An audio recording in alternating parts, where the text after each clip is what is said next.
because the real world sucks. You hurt my kitty. If you hurt my kitty hubby, I'll hurt you. I will point out the sexy kitty man that everybody was thirsting after we were talking about was actually Dura and not Lord Fairwind, although he is a close second. You saw the college picture I sent of Lord Fairwind? The college years? That was pretty cool. Yeah, Alright. he's... So, when we last left our heroes, they had followed through using the nimble right detector to a manor house to a rather well-to-do family in the North District. A lot quicker than the DM anticipated. You're welcome. It's just like, okay, they've gone to the North District. Just let me skip the 7 pages in the module. You said you wanted us to get back on track. Yeah, we could always have another 3-hour episode of role-playing amongst ourselves. Well, we'll see what happens now, because this is going to be fun. So, you Oh, yeah. arrive, and we're turned away rather rudely by the head butler. With the lack of warrant, you couldn't force your way in, so the party was split slightly. Hunter went off to try to obtain a warrant, was told that it was in the matter of the investigating officers and it would be handled in due course. But bureaucracy moves slowly, especially when the aristocracy is involved. So went back empty-handed. Rascal also had a slight run-in with the guard after vandalizing, technically assaulting many powerful members in Waterdeep. Do you really want me to put on my clothes about being paralegal now? And due to his koboldish charm, his naivety and ignorance of the law, he was shown clemency along with his promise to repair the damage he'd done, which he did. Yeah. And he paid a fine. Meanwhile, Mads, Not so yeah. emotionally scarred a social worker. But once the party gathered back together, they found out that something wasn't right in the villa. After making an entrance, they found some of the servants slain and thugs besetting upon the residents, and so they fought to defend themselves. And that is where we'll pick things up. There we are. I couldn't find the map there for a moment. Just saying, like, at one point in her life, that social worker's intimate knowledge of kobold anatomy will save her life. You never know. Exactly. You must consummate a union with this kobold. Okay, how does this work? Insert tab 8 into slot B. I can't tell the fly from the slot. Wait, that's how I would describe the... Anyway. Anywho. I can't tell the fly from the slot. That's the best thing about kobolds. But anyway. Luckily, the social Typical worker's scarring was eased when she received a rather generous donation from Mads, and therefore little Susie got a new doll for her birthday, as the little orphans also got some cake treats, and any spare money was set aside for the next child's birthday. So it was a good little one. The social worker is a goddamn saint. So, because I loved how you all just kind of run with the thing that the social worker was secretly evil. I was like, no, No, Matt. Wait. They thought that the social worker was evil? No. First I've heard of it. Oh, never mind. I was just listening to all use chat. So, here we go. You have one thug currently dead at the feet of Ashward, another unconscious. What do you do? Well, Elliot takes out her manacles and very quickly binds him. Okay. Mads moves over here and says, and then calls out to the others. As Alia is manacling the guy, she says, "Someone heal him now." And she looks like she is going to barter no disagreement from anyone. Peach is going to step forward and he's going to use his lay on hands. Apologies, still got my Windows set up. Let's see, lay on hands. I'm going to give him 1 hit point. Thank you for saving one of my spell slots. You're welcome. Thank you, Captain. You're welcome, my dear. Rascal, Yes. darling, this is what I'm good at. Go into the other room and help the rest of them. Captain, Alia, stay here with me. With pleasure. Okay. I love you. And then she looks back. What? Well, that was very distant. I love you too. That was adorable. Aww. In the meantime, this gentleman, although he has been given 1 hit point, doesn't appear to be moving. Mads bends down and starts smacking him across the face, back and forth, hard. Not damage, but enough to hopefully get him to wake up. Yeah, just to cause pain.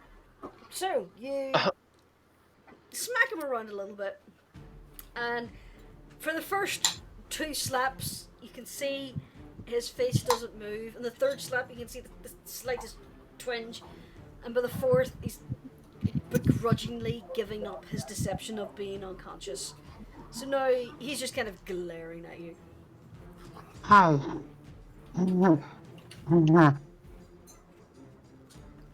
And she's just staring at him, and then she does this. She says, "We don't have a lot of time, so this is gonna be quick." And if I can find it, where'd it go? There it is. She is going to do this. What do you do? Blindness and deafness, okay. She's blinding him. Blinding him. Mm-hmm. I love your delivery on that, by the way, Dee. It's just, oh, she's blinding him. Yeah. Okay, and what does he have to beat? I don't Constitution saving throw at the end of every turn. It should say on your character sheet what your spell save DC is. Oh, it's right here. Spells. Spellcasting ability. 13. Okay. 13. As you are staring at him in the eye, you start to see the telltale tendrils of blackness just kind of creeping across his eyes, but he blinks and shakes his head and they disappear. The spell has no effect. Alia, He rolled a nat Sorry. 20. Alia just grabs the arrow that's still in him and just twists. And Mads takes both her daggers out and says, "Well, I was going to use these for your eyes. I didn't want you to see it when it happened. Tell us everything right now. Tell us everything. Tell us now." And she's holding the daggers up in proximity to his eyes. Just this 5'4" furious, knife-wielding creature. Intimidation. Come on, I've had terrible dice all this time. You know what? I dropped Yeah! that roll stands. Okay. What'd you say? I dropped the d20 before I went to roll, but that roll's gonna stand. So, yes, dear. Hmm? Oh. Colin's going through old family photos, and he just showed me a photo of a very old wedding. But that's aside the point. Aww. Let me go away from that happy memory of a wedding of a beloved member of our Baha'i community, back to the brutal torture and murder of a random thug. Yeah. Oh, we're not killing him. He's staying alive. Oh yeah, we Oh, yeah. I've got all the healing that he's going to need. Yes. Okay. That's why Mads specifically said, "Captain." So, So she's holding her daggers He out was- over his eyes. he was originally glaring at you. Just scowling at the four of you. But now as you've just kind of grabbed a fistful of his as a thing, pulled him forward, you've the dagger close to his eye, he's like, hey, whoa, hey. I was just doing what I was told. I was just doing as I was told. Why now? I'm sorry, Fast. catch that, D? She says, who, why now? Fast. Ursel said that they needed to die. I don't know what went on, but they just started swinging, so we started swinging back. And who's Mad? this?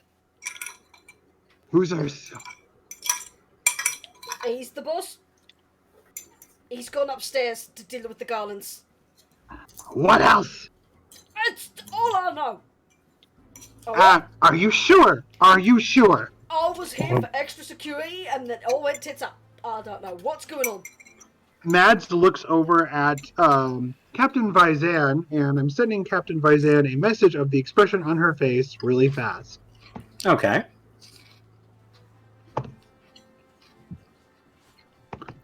So about the noise on the microphone, Peach is eating some grass. Uh-huh. That's a really That's what she's saying. As this is going In on, her eyes. Alia is whispering into his mind. She just whispered everything she can think of that would basically destroy his mind with guilt, basically. What does Captain Vizan do? roll me, Peach? Sorry. roll me intimidation there, Alia. Okay. I think we're going to need a mop. Love it. Alright. His expression was one of just fear and resignation. But now he is getting to sheer terror. He is blubbering, he is trembling. There's a smoke forming. Alia just whispers, "Confess everything, or I'll arrange it so that you and I spend the night watching each other through a cell door that will make sure the voices never stop."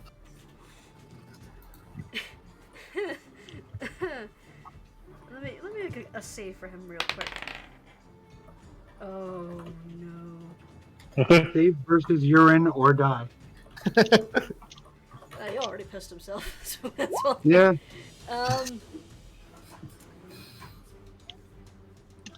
It has gotten to the point now he is so terrified by this voice in his head, and he recognizes Zephyra. He's heard the stories. So he has now been reduced to just terrified blubbering. You can get nothing coherent out of him anymore. And that is the point when Mads does what I just said. Okay. Do you want me to describe it, or do you want to describe it? Alia what happens, just Jurnis? stands First up. off, I want you to make me a I think I may have to arrange. Okay. A lot of things are happening at once. A Oh, lot of sorry, things are guys. happening at once. Let's just time slows for just one Testing, moment. testing, 1, 2. Yeah, we hear you. We hear you. No, I'm just saying. Oh, There's fuck's just a lot of sake. stuff happening. First things first. Okay. Now, I just wanted to say, Mads was asking Peach whether he approves or not, and I never really sent a response. Oh, I was saw going it. to say he was going to, and Oh. then he saw what Alia was doing, and then he's like, you know, like shakes his head to Mads saying, "Not now, not needed." Oh, okay. Overkill. Then Mads doesn't do it. But her hands are shaking. Yeah, he can tell. Yeah, you've already destroyed this man. You know, I don't think you're gonna get much more out of him. Quivering, If- blubbering mess. If Hunter was not here watching this, might be a different story. There are more eyes on the scene. Well, I mean, like I said, from my angle, I can't actually see Ashwood, so. Yes. But Ashwood would see if that guy fell dead. Oh, we're not going to kill him. Mm-mm. Okay. We No, go no. upstairs, we find their leader, we take him alive. I'm out of much in the way of spell slots, but I can be more physical, or do you want me to deal with this idiot here? And Peach is just going to give him... basically, I'm just going to slam the back of his head into the floor with non-lethal damage to knock him out. Would you like me to roll anything? Roll an attack. Okay, so just an unarmed attack. Sure thing.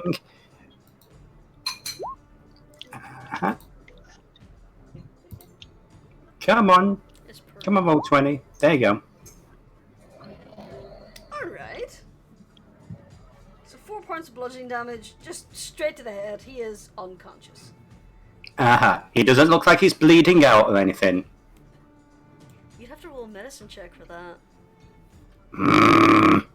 Fair enough. And that would be with disadvantage because I'm dealing with the exhaustion, yeah? Yes. Yes. 10. He looks alright. He'll be fine. Peachy just steps over him and he's going to start... Slammed his face down onto the floor into a puddle of his own urine, but it'll be fine. Mm-hmm.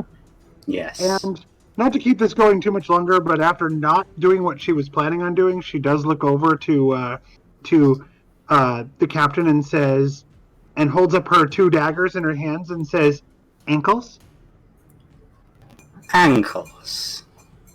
And he keeps walking. So yeah, is what is on his legs? Shoes. Just regular- Very snug breeches. Can I get to his ankles under the armor? She hamstrings him. Ooh. Just using your knife? Yep. Slices that Achilles tendon. Alright. Alright. Okay. So you hamstring him. And you just Yep. leave him? Well, she's going to use... She doesn't want him to die, so she's going to use her to make sure that he doesn't bleed out or anything like that. She knows what to do. So you sever the tendon and you staunch the bleeding. Yes. Okay. She's had experience at that. Matt is terrifying. Yes, she is. She's breathing hard, but it's not joy. She is furious. She knows just where to put the blade. Yep. Mm. Okay. So now that the quote-unquote interrogation is over, let's have a little look around. The vast majority of the people who are deceased in this room appear to be armored and armed. They are wearing chainmail with what's the word? Like a plate? Livery. Like Livery, that's the cassock? livery. They're wearing livery of what you assume is the family's the family house, because the livery that is on their tabards and all is also on a portrait of a family that's hanging above the fireplace. Just above the black marble mantelpiece is a framed family portrait. It depicts a woman and a man and 3 young children and a dog lying on the ground in front of them. Excuse me. Now, there are iron chandeliers that hang from the dark mahogany ceiling along the dining table that's carved from red larchwood. The chair surrounded it with a peculiarly tall and elaborate chair on each end of the table. The walls are wood panelled, lined entirely, and there are tapestries. They're locked wooden cabinets that seem to, at a glance through their windows, you can see that they contain fine dishes, silverware, and candlesticks. Looking around this room, this is the This is a dining room that no expense has been spared to make it look expensive. The materials are very expensive.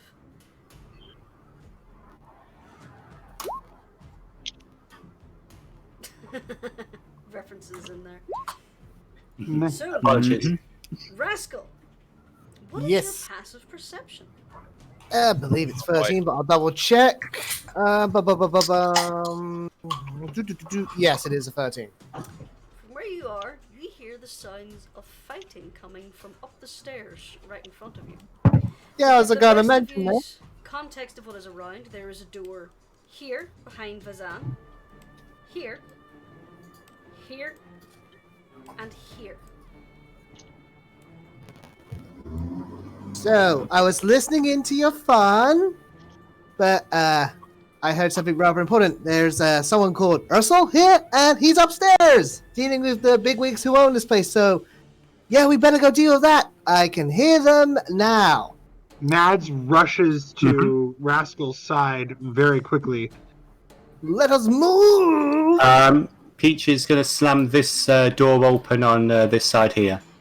Okay, just give me a moment and I will reveal. Ba-da-da! And let me pull a Specky over so Specky can see. You see a corridor what appears to lead into a library. I was going to say, is this a stairwell visible to the characters? Yes, it is right in front of you. Right, in that case, there was no reason for him to do that then. He's just going to charge up the stairs along with everybody else. Yeah. Are you following along with them there, Hunter? Yep. Okay. Dun-dun-dun-dun-dun-dun-dun. If y'all stop moving, I can move these upstairs. Yep. Okay. Migrate you to another section of the map. So don't move. Ba-da-da! Now let me get Speckies over here. Oh, this What is was fun. that? What was that music you were doing? Oh dear. A Godzilla march, by the sounds of it. Oh, Yeah. oh! I must have missed some notes. He was, Oh, good. Ducork was doing Godzilla, I was doing the theme from the Raccoons. Ah, Nice. Yeah, the three little excellent pigs. themes. Mwah. I love the raccoon. So, Damn, that's a good cartoon. Anyway, Oh Yes. shit! make it upstairs. As you climb the stairs and round the inner wall, because I forgot to draw the wall. This is a single file set of staircases. The way up the stairs is where Mads and Rascal and Vazan are. But I forgot to draw that because I'm an idiot. But anyway, you just reach the top of the stairs and you see that there is currently a fevered battle ensuing between four men wearing chain and again the markings of the household, and 3 other men who are wearing the black leather armor of the men who attacked you downstairs. At the moment, they haven't seemed to have noticed you as they're currently engaged in their own fight. What do you do? Alia is going to try and grapple the one in front of her. And sorry, go She's ahead. going to have a wind blade on out. the stairs. Oh. Okay, she's going to run up. Let me just do this real quick. There is the stairwell. so it's a single file stair. It's a thing. Single. I can. Blah, I can. It's a speak, I it's a swear. single file there, yes. Single file stairway. I can't Gotcha. talk. Why can't I talk today? Blah, blah, blah, blah. So these are the bad guys, Yes. and I can recognize that those are the people bad wearing guys. leather armor. Whether they're the bad Okay. guys, that's something to be seen. Well, those ones have the Alia, livery, don't they? Make sure. No, I'm just trying to figure out if they're the No, same you guys as what have was the memory. downstairs that we fought. These guys have the leather armor. These guys are of the tabards and the chain armor. Alia goes, City Watch, drop your weapons. I really want everyone to turn to us. Would this be a initiative situation? Because I would the say yes. Just give me a moment. Don't roll yet until I clear the turn order. okay. Okay, now you are free to do it. Congratulations. You just spoiled the surprise. From down the staircase. Yes, and we really want the guys with the chainmail to start hacking at us. Fair point. We could wait until we had at least a moment to stab the guys looking like the others. Peachy, did you At roll least a 0 initiative? Yes, he has a -1. Peachy is not the most dexterous. He is a brick shithouse. That point of exhaustion's really getting to him. Oh gosh, yeah, I didn't even roll with disadvantage. You don't need to with I'm very certain any disadvantage wouldn't be worse. Oh, You know what? Let's find out. Yes.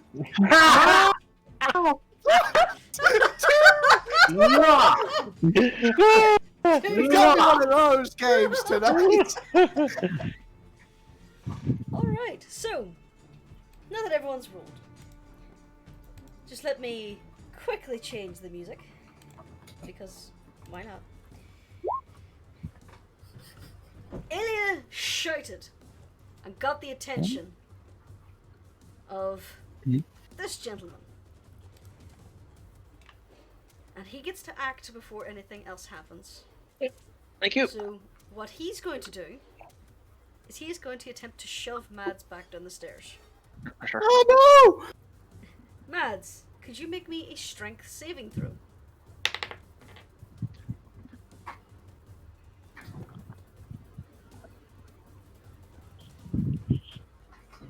D, you're muted. Fairly certain that's because she doesn't want to annoy us with the sound we can't hear. Well, she's bear been with having me. trouble today, so we'll just be patient with her. Yeah. No, Okay, no. fair enough. No problem. I'm just trying to quickly think what happens if she fails. Oh, it's okay. I'm alright. And, strength save, you said? Yes. Okay. Okay. So, with Alia's shout, this man here, who hasn't quite gotten into the combat yet, he turns and sees this new troop of people coming up the stairs. Recognizes none of yous.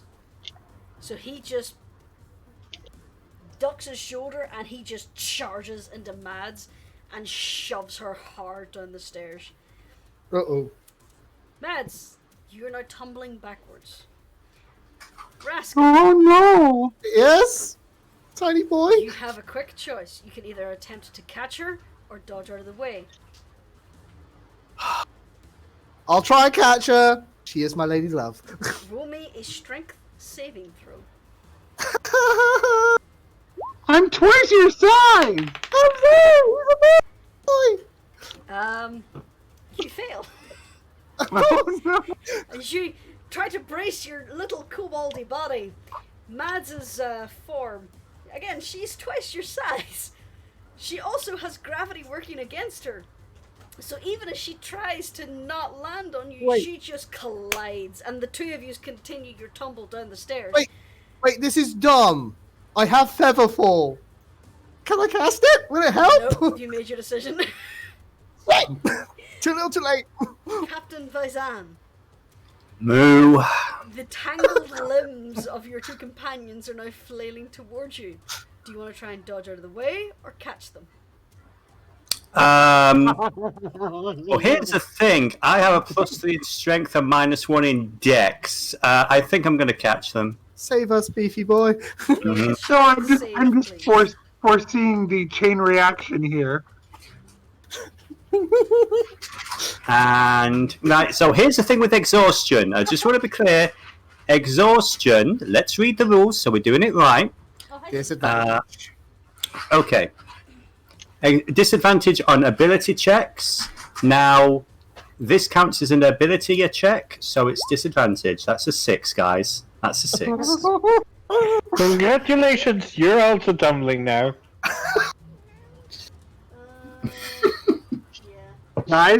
Guys, the best part is the one who caused all this is Alia at the bottom of the stairs. Thanks, Al. If you want to go first. So, Captain Raizan, big beefy boy, you brace yourself to catch them. Unfortunately, the impact wasn't quite what you had prepared for, and your hoof slips off the stair behind you, and you just go down on your knees, and the weight of the two combined them just make you kind of double backwards as you start you join in the flailing ball of limbs. Hunter, you cannot catch them. Make a dexterity saving throw. She was going to anyways.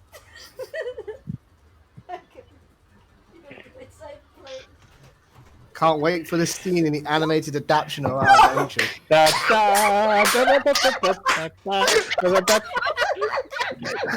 Oh god. Okay.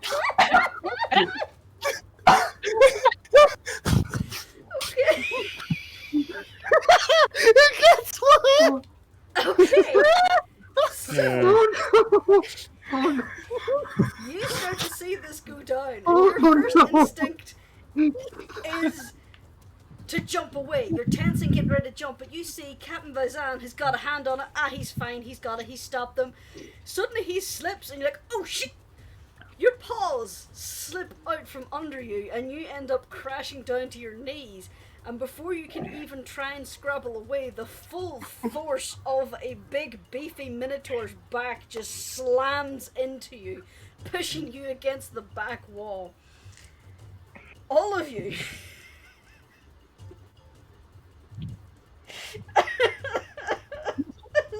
Stupid. Thanks, Alia. Again, you should have let her go first. Not happening today. She wasn't quick enough on the trigger. TPK. TPK. Thanks, Alia. Actually, it's more for TPC, Total Party Collapse. No, it's a TPK. It's a total party Katamari. Can't wait to see Yes. that block. 18 points of bludgeoning damage. What? Yeah, All of us? This is terrible. All of you you. got.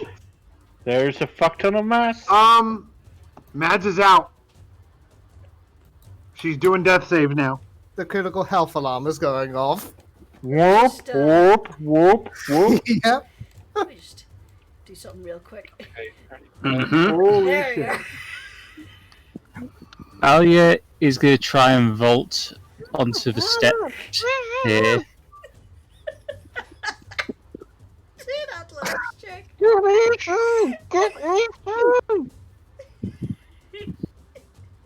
So, do I do acrobatics? In athletics, yes. And this is where our adventure will So Oh, this for is how God's Hunter dies, crushed under the ass of a giant minotaur. Yes, I thought this would be more of an acrobatics than athletics, but Alright, I'll let you go for an acrobatics.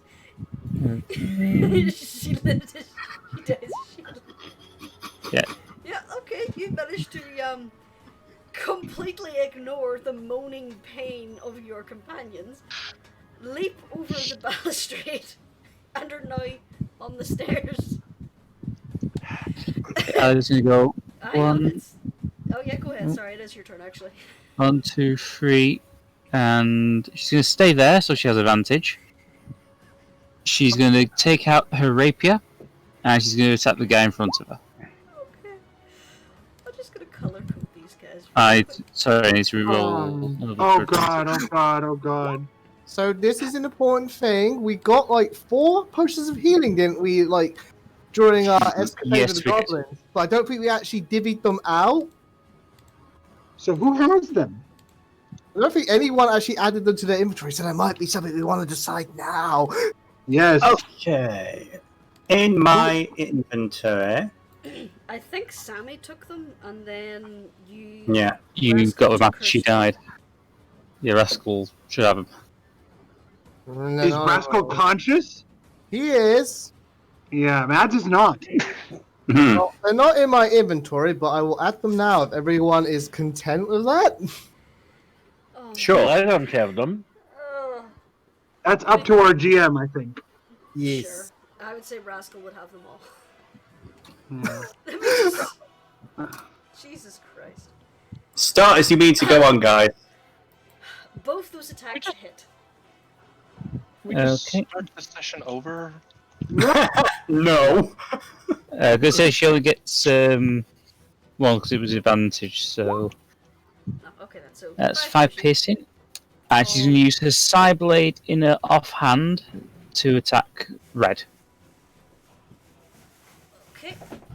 I forgot to do my little So thing, it's I can minus do 2 on the proficiency, so it. Red, blue, and goody. 17.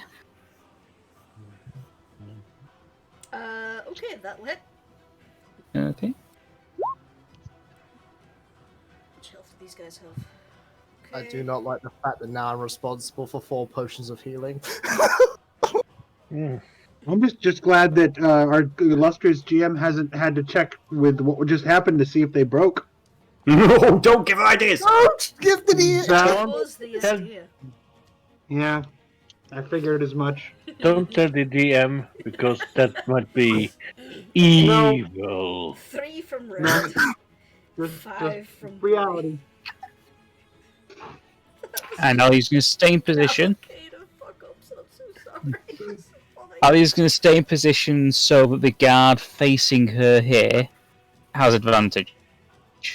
Okay. That actually reminds me, I forgot to roll initiative for those guys. So can we fix that? Yep. Oh, what do you know? They actually get the same as those guys. So, turn 16. Also 16. And bring them up. Yeah. We'll say they go after them. Okay. Ashford, get up here. So, Ashford, there is just a crumpled pile of tangled limbs and clothes and a very pissed off Tabaxi. What are you gonna do? Any limbs just hanging down? Are you looking for limp limbs? Yes. Mads looks like she's broken in half. She's not moving. Uh, That's a very lovely descriptor. Yeah. Well, 5'4" pretzel. Matt gets 8 points of damage back.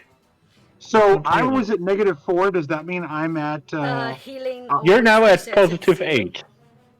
Okay, how do I get away from death saves then? You don't have to make them anymore. You're now safe. You're now stable.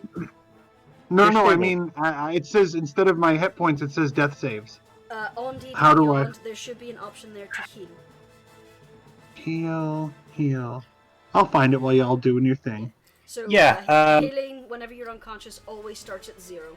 So you would be up to 8 healing points. And then he makes his way over to here. I would say that's difficult terrain. Yeah.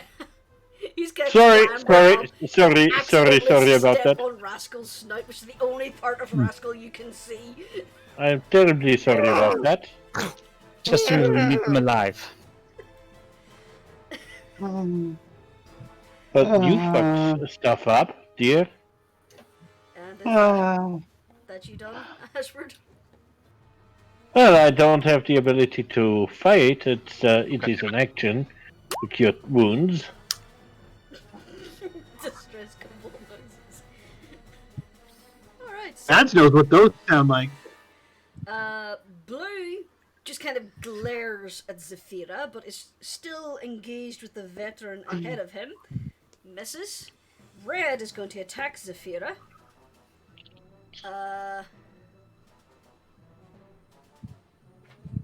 I have forgotten how to do math.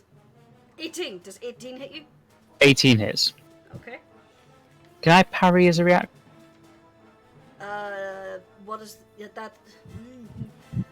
The wording of parry is that you manage to deflect or impart disadvantage, because I think I may have this mixed up with Sentinel. I think it is. I'm really not 100% sure. It's either that or it adds an extra 5 points to your DC. AC? 1 second. I thought I'd actually try and find the PHB.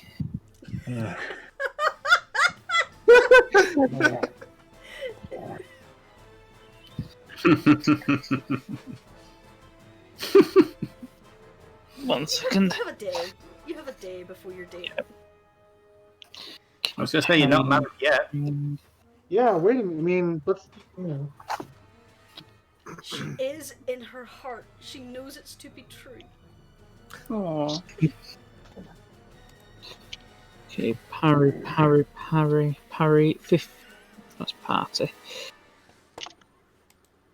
Fine. Parry maneuver.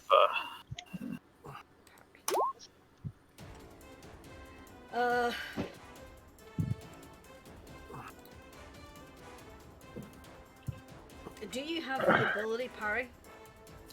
I do not. Then you cannot use it. Fair enough. Then 18. That is now, I believe, just an ability of the Battle Master, fighter class. Yeah, I was just check that myself. So I'm sorry, you are unable to parry. So Okay. it does do 6 points of bludgeoning damage because it's a mace, and he does have multi-attack. Okay. I'm going to assume that 10 doesn't hit you. 10 does not hit. Okay. And green is currently engaged with red. That's gonna hit. That is 5 points of piercing damage. No, 7 points of bludgeoning damage. Again, that's gonna miss. So he got hit. He's not happy. Next is these guys. I accidentally closed their stat block. It happens. There it is.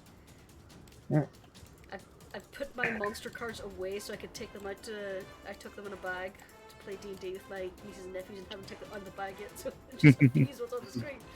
Okay, so they get multi-attack. Miss. Really? Nope. Miss?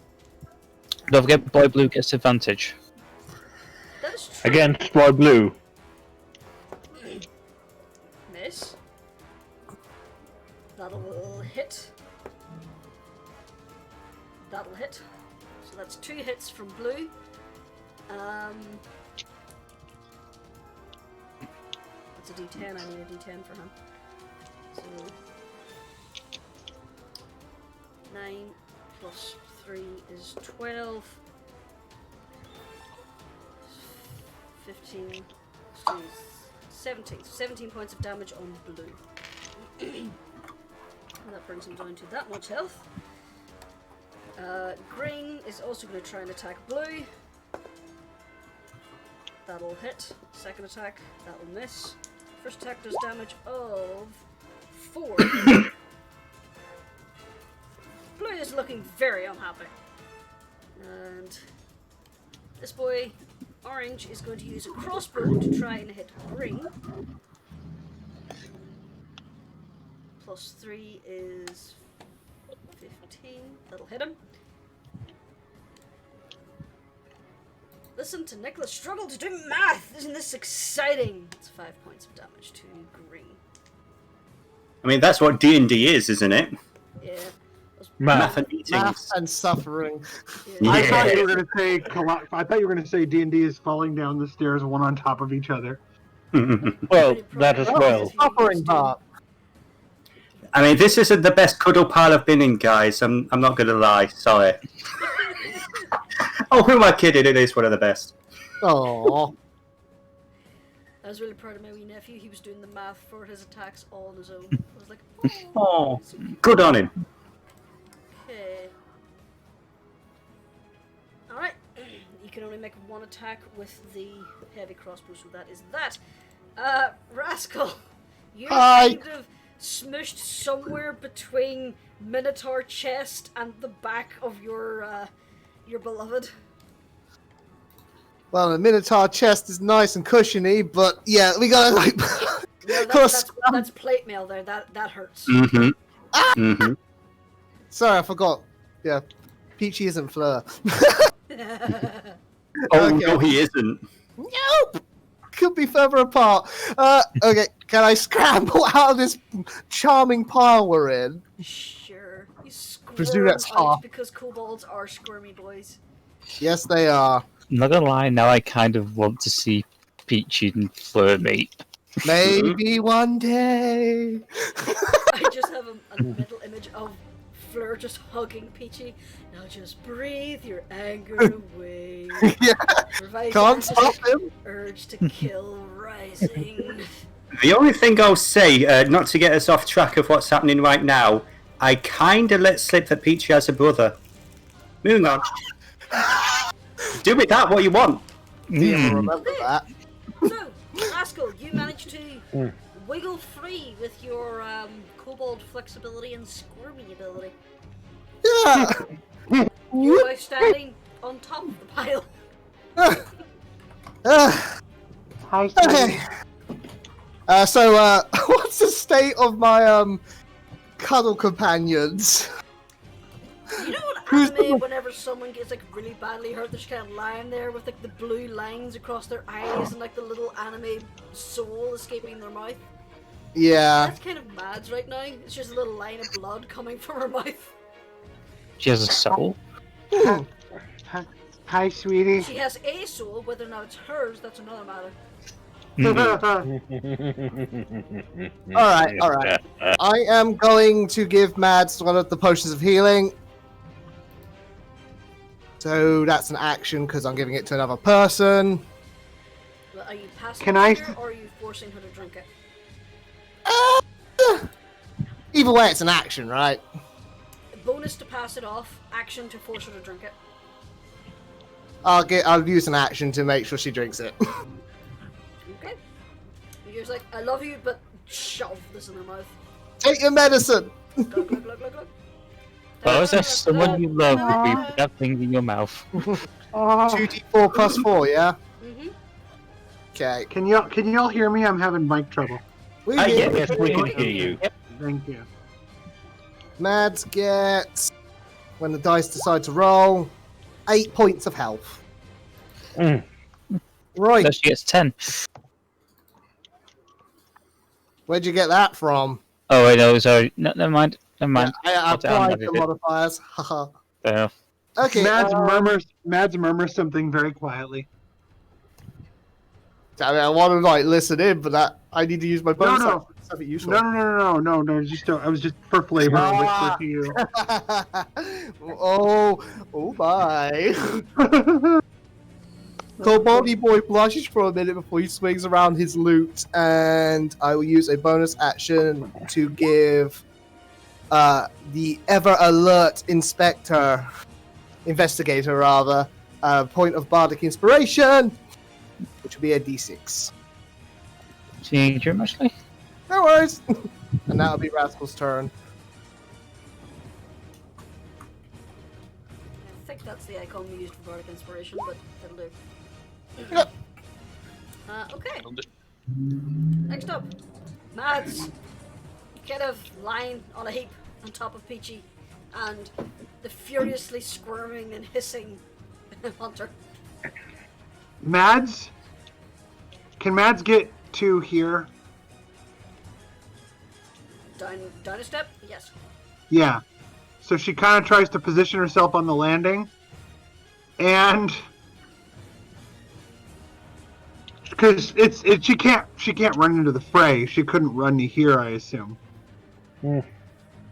Past everybody, it's a one-person stairway. You said. Normally you can Is that- pass through your allies, but the way I homebrew it is if it's in a one-way corridor. You Yeah, have to do a quick that's what I you'd have thought. to do a little athletics check to get past your friends. So you could do an athletics check to try and clamber over. Oh, okay. Then she's here because she knows she can't help up those two, so she's gonna do an athletics check and try to run past everyone. Okay. Roll an athletics check. I'm doing it. Can't believe I'm doing this, but I am. Oh no! You can't even clamber over Captain Vizan. She gets distracted because Rascal's in front of her, and she goes, Ah, sweetie. You get a good view of that tail from where you are. Uh-huh. The kobold ass appreciation is back. How I missed it. Yes.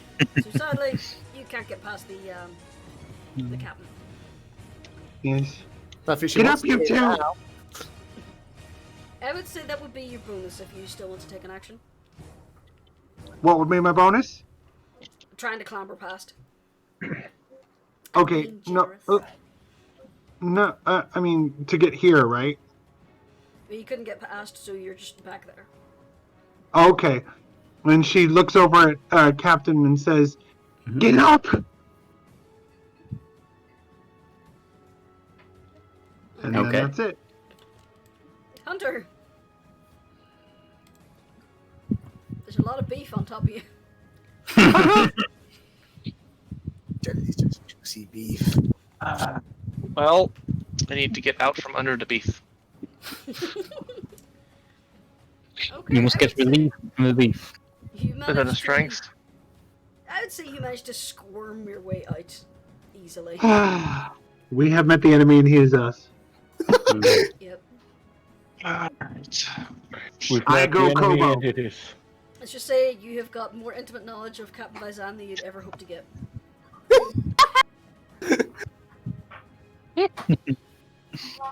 Alright, so I'm gonna try and get up here past everybody, so athletics. That's it. Yep, with your little feline agility, empowered by the power of embarrassment, you manage to squirm up, leap over your two little companions, and just scoot against the wall to get around Alia, and you're now here. She's not embarrassed, she's fucking pissed. I use my bonus action to slap Ellie upside the head. No. Well, now that I'm here, short sword on red. Sure. 14 hits. 7 piercing, and I have It's a fair amount of damage, dude. It's a fair amount of damage.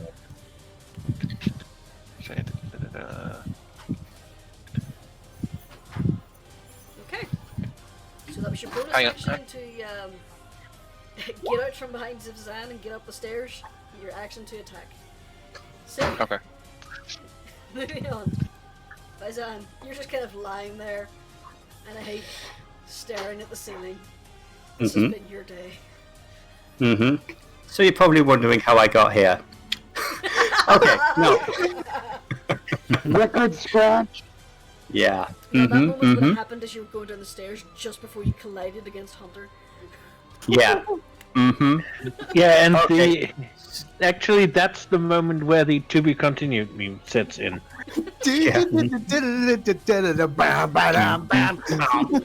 Yeah. Anyway, so what he's actually been doing is, in the few seconds that he's been down there, along with everybody else, he's been slowly vibrating with fucking nuclear fury. You know, like Godzilla, the end of the most recent movie, where it's just like buildings are melting around him. That's the level of fury. Basically, this is the same level of anger that he had when he was turning that dude to paste. So he shakily gets up, he pulls out the greatsword, which is still dripping with the blood of the dude he bisected, and he is going to point up the stairwell at those three guys. And I am just vamping so I can actually find the thing that I'm going to click.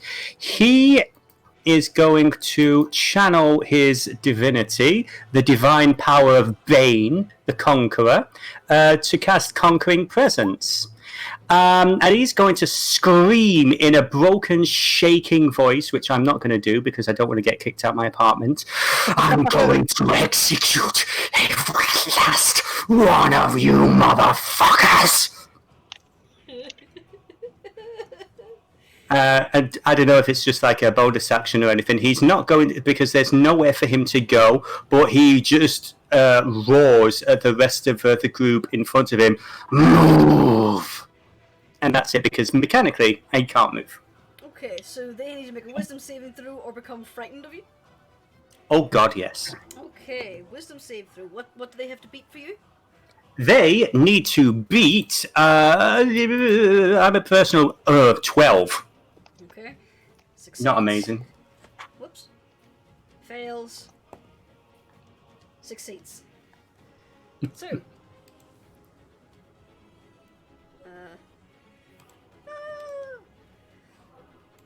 He's a scared of this. He's able to see around the wall and look down, and he just sees this absolutely furious. There is cartoonish steam just rocketing out of your nostrils right now. Yeah. Picture him looking kind of like the Avatar picture down at the bottom. Yeah. What do I hear? Why do I hear the Godzilla theme again? We've already got the one we need alive. They're dead. Oh, Well, Alia- he's gonna push you all down the stairs. What if he's the guy last. downstairs wakes up and runs away? Oh wait. Alia, Alia, in an is attempt there a to... balustrade there? That's what I was just about to say. Get Blue to fall over. That is the plan. Alia is going to try and, for non-lethal damage, throw Blue onto the staircase over the edge. Non-lethal.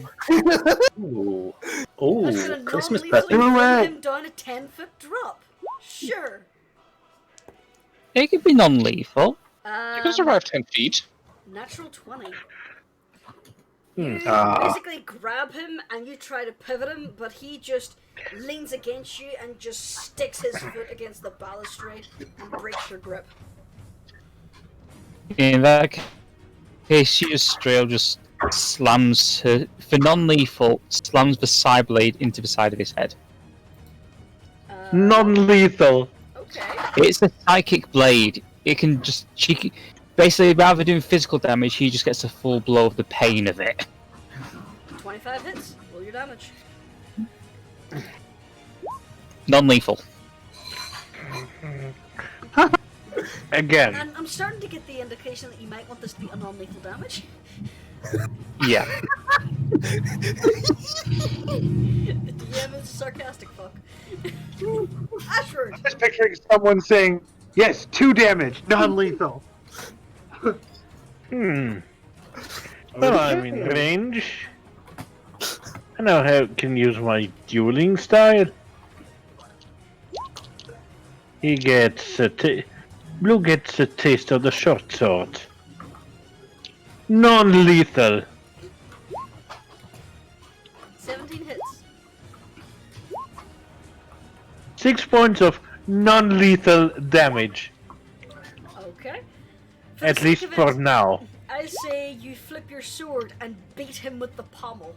Blue is now unconscious. One down, few more to go. Let's just hope some people don't have the two very bright ideas. Okay. Anything else you want to do? It's a little crowded in here, up here, so no. He is now prone and out of the fight, so for the sake of it, you can stand in his square by just like standing over the top of his corpse, or standing on him, depending on how annoyed Yeah, you are. Alia's gonna let Ashford get past if he needs to. Okay, in that case, he takes this place here. Okay. Pleasure to meet you, gentlemen. How are you, gentlemen? Red just kind All of your beta belong to us. Yes, yes, I know. Red just kind of looks Gentlemen. around and is like, well, he is going to go for the more dangerous person, in his opinion, which is going to be Alia. I take it that math hurts you all. 13 doesn't hit you. Misses. Okay. Uh, If 13 didn't hit you, then 4 isn't. So he misses. Next up is Green. Green is still focused on the veterans ahead of him. That hits. Second attack will miss, and he's going to do 6 points of damage to this guy. So that is now that amount of damage. Red's looking real rough right now. Next up, it's their turn. Red is going to attack Green. That hits. Second attack will also hit. So that's 3, 4. This is 13 points of damage in total to Red. So Red is now that amount of health.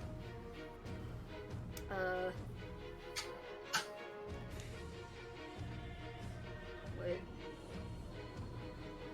Yeah, that'll hit. That'll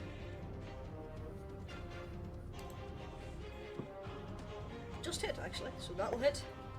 That'll definitely hit. 4, 6, 10 plus 3 for each attack, 6, so it's 16 points of damage to Green. So he's now this amount of health.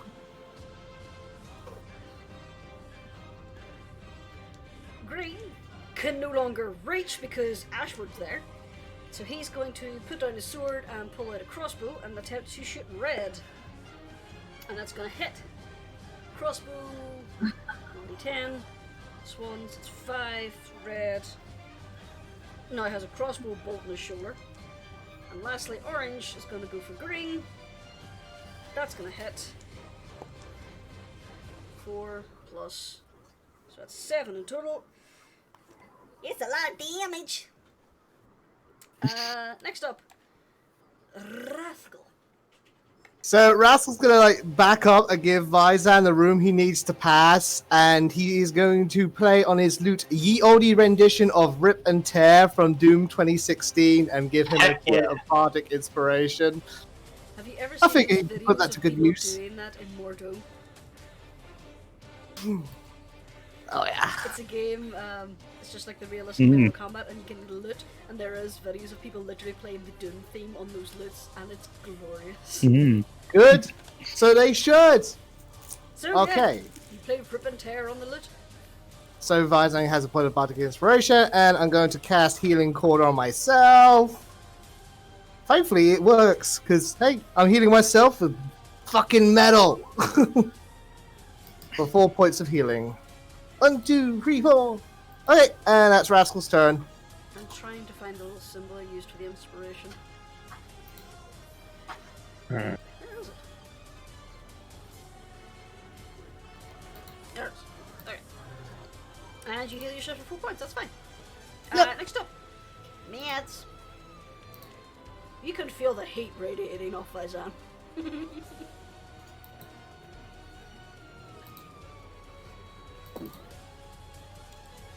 I believe you are muted, D. Sorry about that. Can Mads see the people, the gentleman here, and all that? Not from where you are, no. Yeah. And I wasn't. Paxi is just standing, right? He's standing, so you could wiggle past him if you really want to attempt to get in his way. She does not want to get in his way. She calls out, "Back up, sweetie, back up! Let the captain through!" Well, sweetheart. Oh, Rascal has done that thing with Lizard's life flat against the wall. Yep. He's just... Yep. Mads is just cheering everyone on, saying, "Save some for me!" Except she can't really do much. Okay. Hunter. Alright, give me 1 second to get back on my computer here. I had to go to the bathroom. That's right. No panic.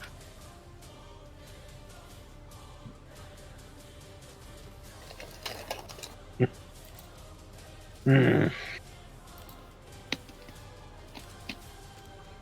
must Plus, thank you too, Cooper, for putting the live announcements on your Discord. I really appreciate that. Oh, no worries. Because I Just like constantly people forget to do it on mine. All right. Let's see who's alive. Who's alive? All right. Red is still Red is alive. Green is alive. Green They're is alive. both looking really rough. God, if it wasn't so short. Oh, there we go. So, long sword on red, or short sword on red. That'll hit. 8 damage. How Is he do you want dead? it?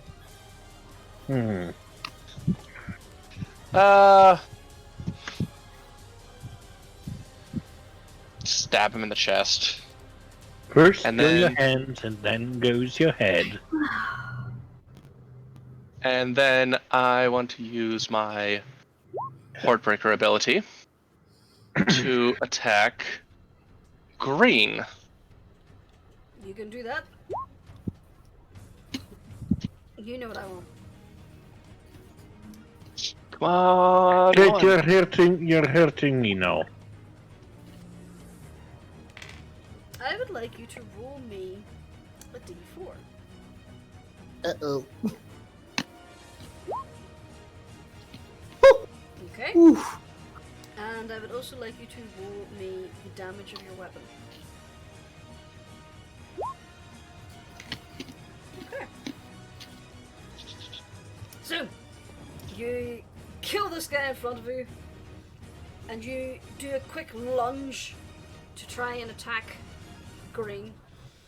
Unfortunately, you slip slightly on the blood from the now bleeding out and dying red. Your weapon glances off green and instead hits the stonework in this windowsill. It glances off the stone and your sword crashes through the window. Oof. And the jarring impact wrenches your arm. You've now dropped your sword, it clatters to the ground next to Green's feet, and you do 2 points of bludgeoning damage to yourself. Okay. So your sword is now at his feet. Okay. That was You a... could have just skewered Ashward. Oops, shit. Yeah, that is Yeah. what I expected, actually. With the 1. Come now, it's not like Reister and Irina. Come on! We weren't firing arrows right now. You shot her 4 times in the back. Come on, dude. Anyway, Yep. And never by his own intent. true. It's usually not ones. So, Vaizan, Hello. a path has been So- cleared to this guy for you. Good. So that's 5. That's going to be 10. That's going to be 15. That's going to be 20. Do I need to roll anything to get past the favour? No, because there's now a place where she can actually have room to maneuver. She's not in a one Okay. corridor, so those Okay. rules don't apply. He just charges up and he's looking at this one green dude. Just for flavour as well, would I be able to slam into the skull of the dude who threw us down the stairs? Sure. Thank you. Just for flavour. And with my greatsword, I'm basically just going to roar at this dude and scream, "Dinner time!" And yeah, I am going to bisect this fucker. Oh, you're ready for a kebab? Yes. Would this? Yeah. Does this count as normal or advantage? He's not scared of you, so. Well, no, I mean because is it because is red here? Is this guy counted as an ally? Yes.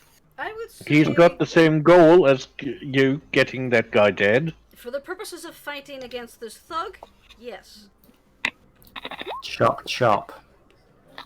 that'll hit. Okay. So, That's basically it. Green's dead.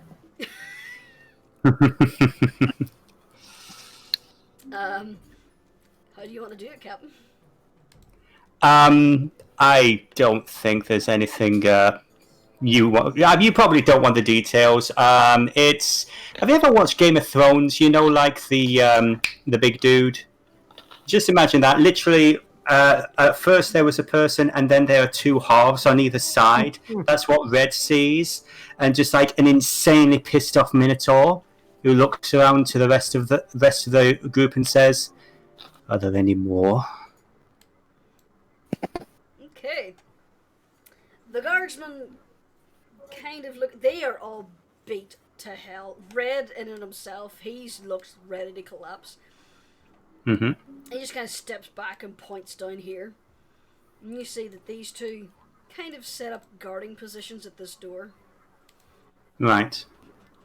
You can see that this door now is open a slight crack. And from inside, you hear a woman's voice shouting that the guard are on their way. We're already here. I So the question think I think that's the other side, you idiot. wait for it.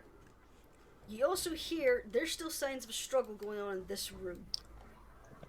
Okay, so that was 5, 10, 15, 20, 25. Yeah, I can only basically get this much further on my turn, and then that's it. But Peach is basically just booking it as fast as it can, and that's my turn. I was gonna take time to tie Blue up. That's your action in your turn. Yep. Okay. Ashward. I could be ahead of Vazan, or I could... You know what? Ah, there are guards down there. He peeks around the corner. There are guards over here. Which I couldn't see before, but now that he's peeking around, he sees that there's guardsmen. Okay. Allow me to join, Captain? If you're looking for articulate conversation, you're not going to get any. He's just in lizard brain activated at the moment. He's just focused on heading. So that's a yes. That I take it as a yes, now that you're not standing opposed to it. Okay. 5, 10, 15, 20, 25. Ashwood making his way here, opening the door and stepping to the side. I usually yell, Ashwood, remember, we need the leader alive. Oh. Must have slipped my mind. Nothing says we can't disarm him. Did you look inside, or did you just open the door and step away? Quick peek and then step to the side. Okay. As you peeked on the door, you noticed a man basically stepping away from another doorway and turning to face you with a short sword. So that's all you saw with a quick glance. Next up, it's going to be the bad guy's turns. He's unconscious. He's not doing anything. However, Ashford, you hear smashing glass from the room. Great, he's jumping out. So let's see, it was 5, 10, 15. He's taking his action to do that. It's the veterans. Basically, they seem to be guarding here, these two. Red is backing up. He is hurt. He is slumping against this wall. Blue, 5, 10, 15, 20, gets past Ashward, 25, 30, and you see him basically pull up his crossbow and just hear him shout, "Stop!" natural one. He doesn't quite get the crossbow lined up in time, and he accidentally hits the trigger, and he shits the floor in front of him. Rascal. Yeah! It's the boys' turn. Don't get him, Barry Bunny. Whoosh! And Rascal's gonna pull out another potion of healing and basically shove it into Hunter's hands. Don't worry, we'll get you home and we'll get you all prettied up for your date tomorrow. And I'd like to have that count as bardic inspiration for Hunter, because Hunter needs it right now. Hunter's not having a good time. Alright, and Hunter gets a bardic You're always- inspiration. You're so sweet, always thinking of others. he tries. And just still got a bit of movement left, so I'm just gonna have Rascal wait here, and that'll be his turn. Okay. Mads? So, I'm having an issue. There we go. So she's gonna go 1, 2, 3, 4, 5, 6. I assume she can do. Is that Yep, allowed? That's perfectly fine. She comes up beside Rascal, looking protective, and says she has her hands up like she's ready to cast a spell, and she's saying, "What's happening? What's going on?" And that's what she Good question. I think the captain's about to unleash the hell upon some poor fools. Hopefully Ashwood isn't going to be in the way. Got it. Okay. Next up, Hunter. Okay, I'm gonna drink that health potion if you could roll for it. I had to go back to the bathroom. I got it. Sure. Your stomach okay? Yeah. Just a Hunter slight bit gets of 11. I hope it's slight bit of constipation. Okay. Just needed to be on the toilet longer than I thought. Happens to us all. Darling. Okay, so Alright. you get 11 points of healing. Alright, Again, 11 Dia is points. being defeated by her lack Math. of alphabetical knowledge. Okay. So that's an action. A bonus action. I can still move. I don't know. I guess I use my bonus action to pick up my other sword. Why didn't you just say that in the middle of the module instead of... Uh-oh. I'll explain it after the combat. But anyway, sorry. You pick up your sword. Yeah, you can do that as a free action. That's fine. Okay. So, I have my movement. I think for the moment, gonna stay where I am. Because sounds like Faizan's about to charge a bitch, if he can.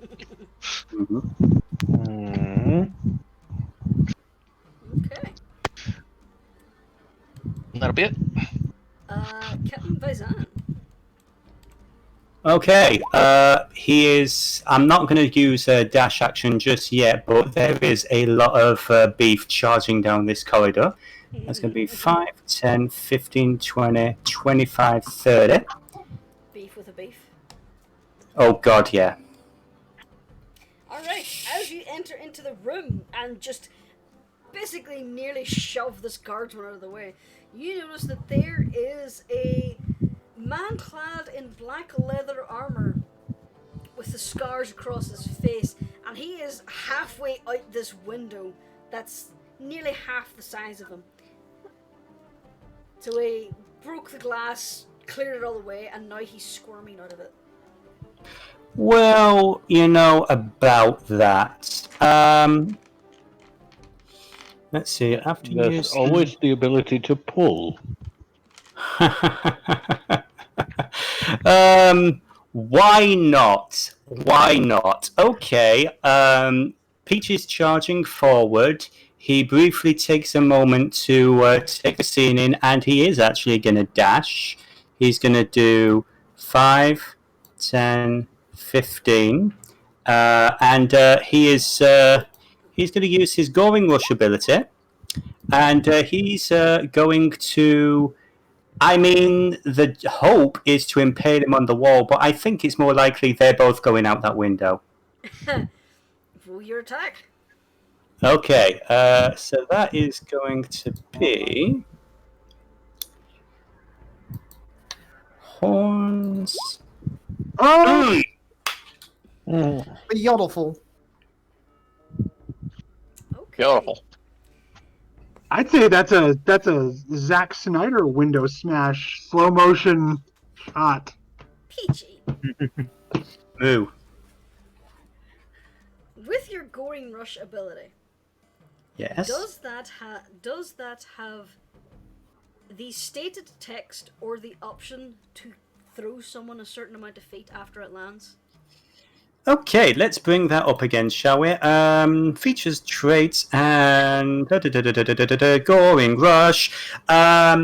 Okay, immediately after you use a dash action on your turn, you move at least 20 feet. You can make one melee attack with your horns as a bonus action. Okay.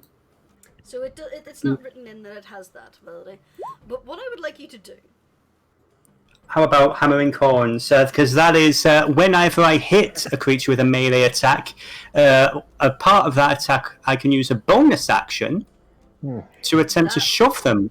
Was what I was thinking of. So the question is, do you want to shove him out the window purposefully? No, Or accidentally. If I, because I mean, this is where it gets a little bit piss takey. It depends on the DM, because he was running in this direction, you know. So, would it be possible to shove him over here against the wall in the corner? No, because he is almost bodily out this window.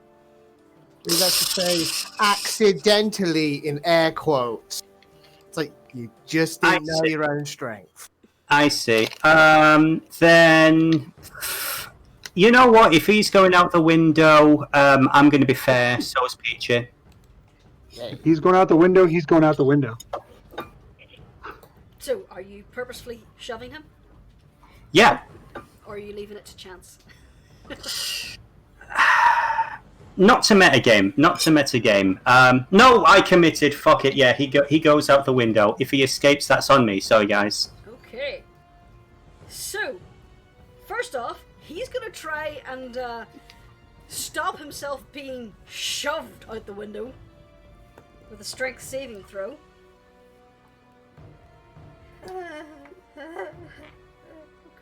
That he failed critically. What is your strength modifier and proficiency bonus? My strength modifier is a plus... Altogether, that's going to be a +5, and I do have inspiration if that counts for anything. Do you want to use your inspiration? That's why I gave it to I him. don't So think you fuck can shit with up. that ability. But, alright, so that brings that to a total of 13. Okay. Great, he smashes against the wall of the building on the other side of the street. So,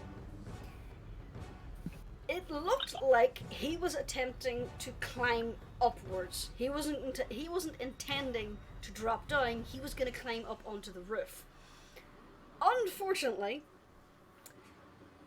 Very Angry Bull comes charging through the room, just destroying the bed by throwing it against the wall over here. And your horns just impact on him. With the force of the impact, his hands are just basically ripped from their gripping of the molding that's around the window, and he is propelled 10 feet. Just in a direct line 10 feet, and then starts to plummet another 10 feet down to the ground. So first off, it's going to be a d6 for every 10 feet fallen. That's 1. Then that is going to be 11 from your attack, So that's 14 points in total. And he's already very badly hurt. So that is now that amount. And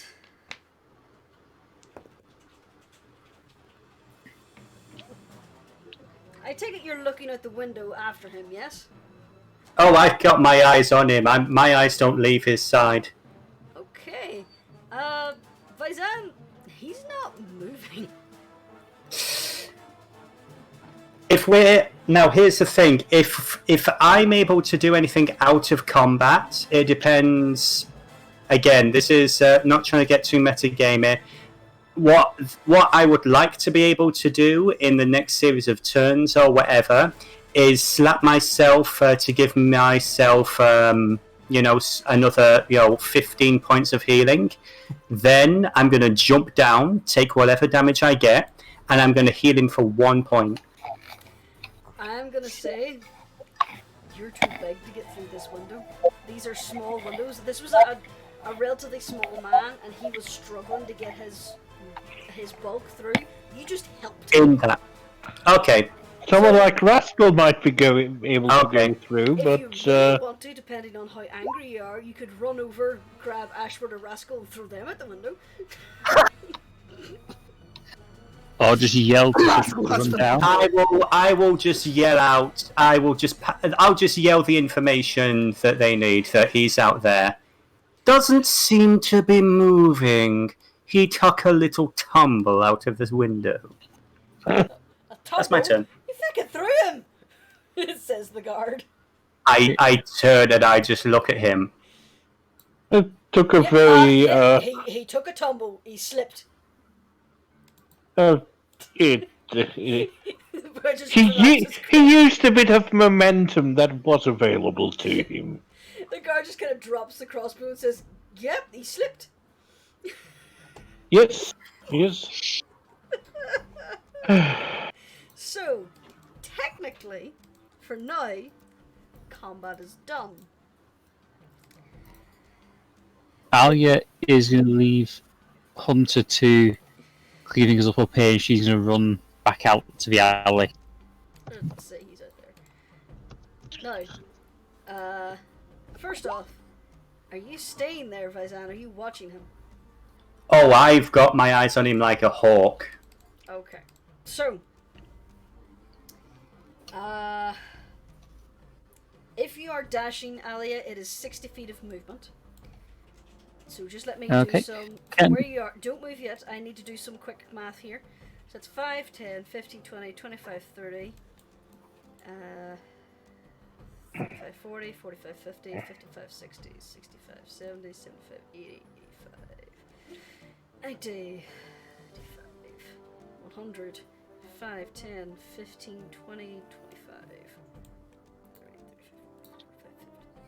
Okay, so it's going to take you the equivalent of 4 to 5 turns to get out there. Which is a bit too long. Yep. So I'm just slowing things down for this. Captain Vaizan, you start to hear whistles of guardsmen.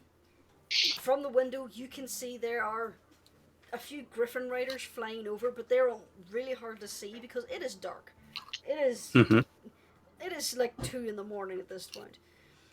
You start to hear the clamour of people moving around. Their houses are turning on their lamps. People are starting to come out of their houses trying to see what's going on. Vaizan, you can see someone has come over and is now trying to check on this man to see if he's okay. Mm-hmm. It's just this random person in a bathrobe just over now, leaning over him. Mm-hmm. Yep. Zafira, you would have gotten through to the kitchen by now. And Vaizan, you watch as this man is leaning over, checking the gentleman you threw from the window. He suddenly reels back, holding his neck, and collapses on a floor. Right. The man starts sprinting down the street, just elbowing people out of his way. Mother of sodomy. Okay, fuck. Did Rascal see that? Yeah, did I? I would say you've seen that, yes. So, before this takes goes any further, first off, I want to clarify a few things. Alia, at this point, is now halfway across the dining room. Hunter, in these moments of time, were you taking any actions? Let me double check my stuff here real quick. Same question goes for Ashford. Probably making his way back out, Okay. but at a more leisurely pace. Hunter's gonna make her way down.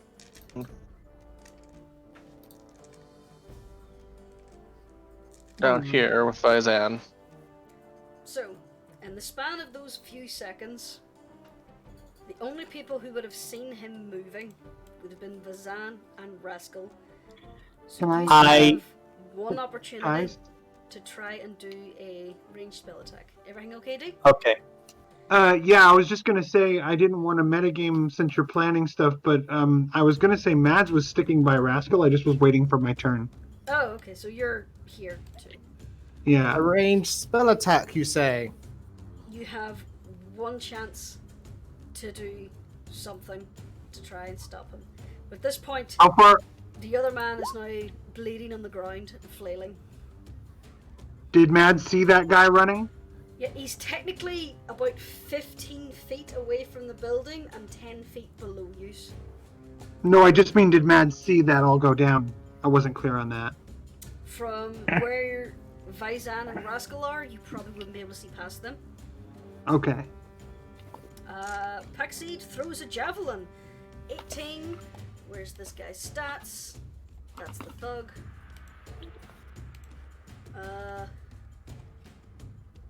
Yep, that hits him. So he now has a javelin in his back. He swears loudly, but he's still limping away. Nah. Do I have enough of an opportunity to get out of Rascal and Mads' way? You get out of Rascal's way.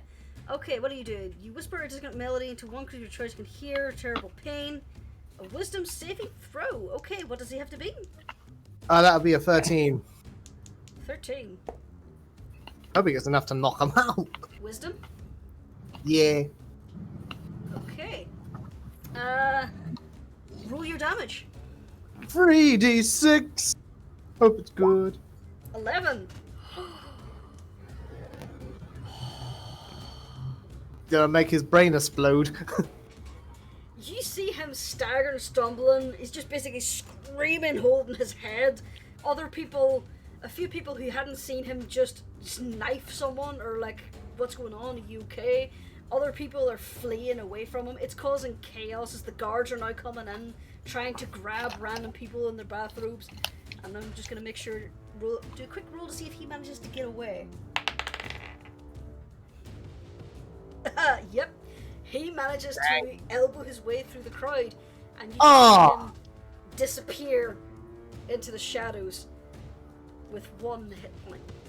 Oh no, Not Dennis. even joking. Dennis, you could have used the combat inspiration dice to beef up your damage. Hey, okay, so not to metagame. I forget, because here's the thing, I always forget inspiration. No worries. I didn't realise it worked for damage as well. Yeah, that's I would have. College of Valor, yeah. It is the DM's decision. It is the DM's decision. Normally, I would want you to roll it at the time. Tell you what, roll me a d20. That is reasonable. Yeah, I would Sure. say this is not a situation where I forgot, oh yeah, everybody can use this ability, but nobody remembered it, and now combat's over. Yeah. You know what? Has that happened recently? I'm not sure. I'll let you do it. Because I actually keep forgetting that this is a College of Valor ability where you can add the inspiration to your damage rolls. So, sure, roll your d6 and kill him. Oh, with a great... Let's see, just one. I don't know, 4. Okay. All you need is 1. I would say Rascal's dissonant whispers happened first, and he's like, "Ugh!" And then just a javelin from a window just straight in the back. Oh, I told the guy what, like, Peachy would do if he made him, like, chase him down. So, this man is now lying in the street with a javelin on his back. As the guards... Alia, by the stage now, you are out in the street. You can see that the guards She's are gonna try and grabbing people. She's good. One of them is now over with his sword to this man's throat. He's got his knee on his back. Right, Alia's gonna try and stabilize him. How are you gonna do that?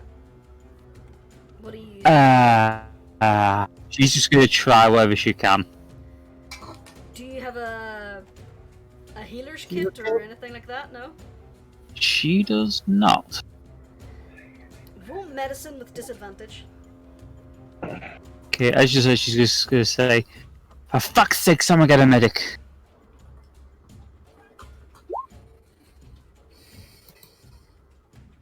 Okay. You essentially run over, screaming for a medic. This guard kind of glances up at you as you... First off, let me actually see how the guard reacts. You know, sure, you know this guy. He's seen you around. He recognizes you for the terrifying person that you are. Well, he's still got his knee on this boy's back, and he's still got a sword to his throat to hold him still. You're over and just trying to check everything. And you watch helplessly as he just bleeds out.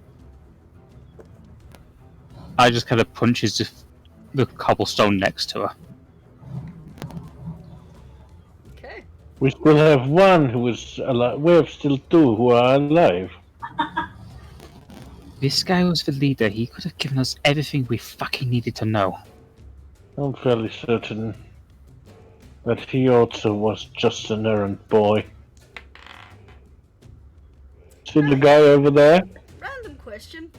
When you were running through the dining, what's your passive perception? Her passive perception... 14. There's a trail of blood going out through a door you hadn't opened yet, and no sign of your other prisoner. Alia's gonna immediately go back to that door and just kick it in. Alright, I'm just gonna actually switch the map because I have something for this, so give me a moment. So you just get Alia's token, get it up here. So you just leave this guard in the street with this dead man and run off. Do you say anything to this guard as you do this? It's just... Get as many people around this fucking house as you can. Don't let anyone get out of the area. Okay. So, just gonna grab a Specky. Here, Specky.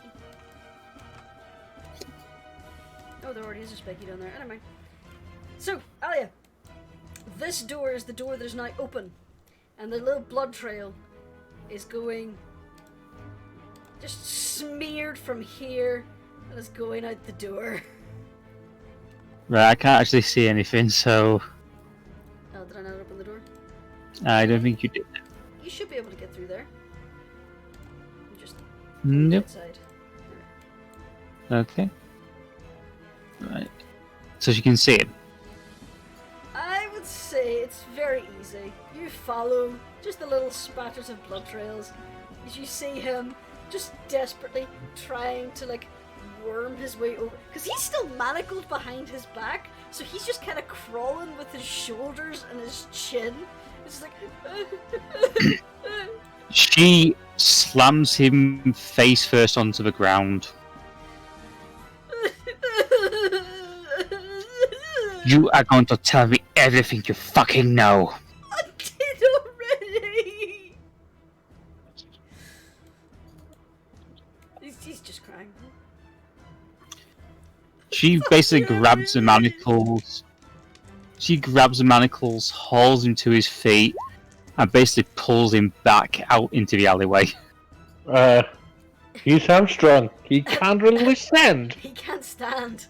You try and pull him onto his feet, but he just collapses under him. And by this point, Oh, I haven't got the guard tokens ready, so I'm just gonna copy and paste the veteran tokens because I'm lazy. By this stage now, there are now guards everywhere. Some force their way into the railings, others are now flooding in through the kitchen, some start coming up the stairs. So, with that, first off I'm going to change the music because Well, we're no longer in battle. you can have this one. Okay. It's like you've gone formerly blue. Still lying next to the stairs. Ali just basically tells the guards in the garden to get this guy healed up, get him in a cell somewhere. Okay. One of them basically comes forward and takes custody of this. Another one steps forward and takes you by the arm. There's still someone inside I need to interrogate.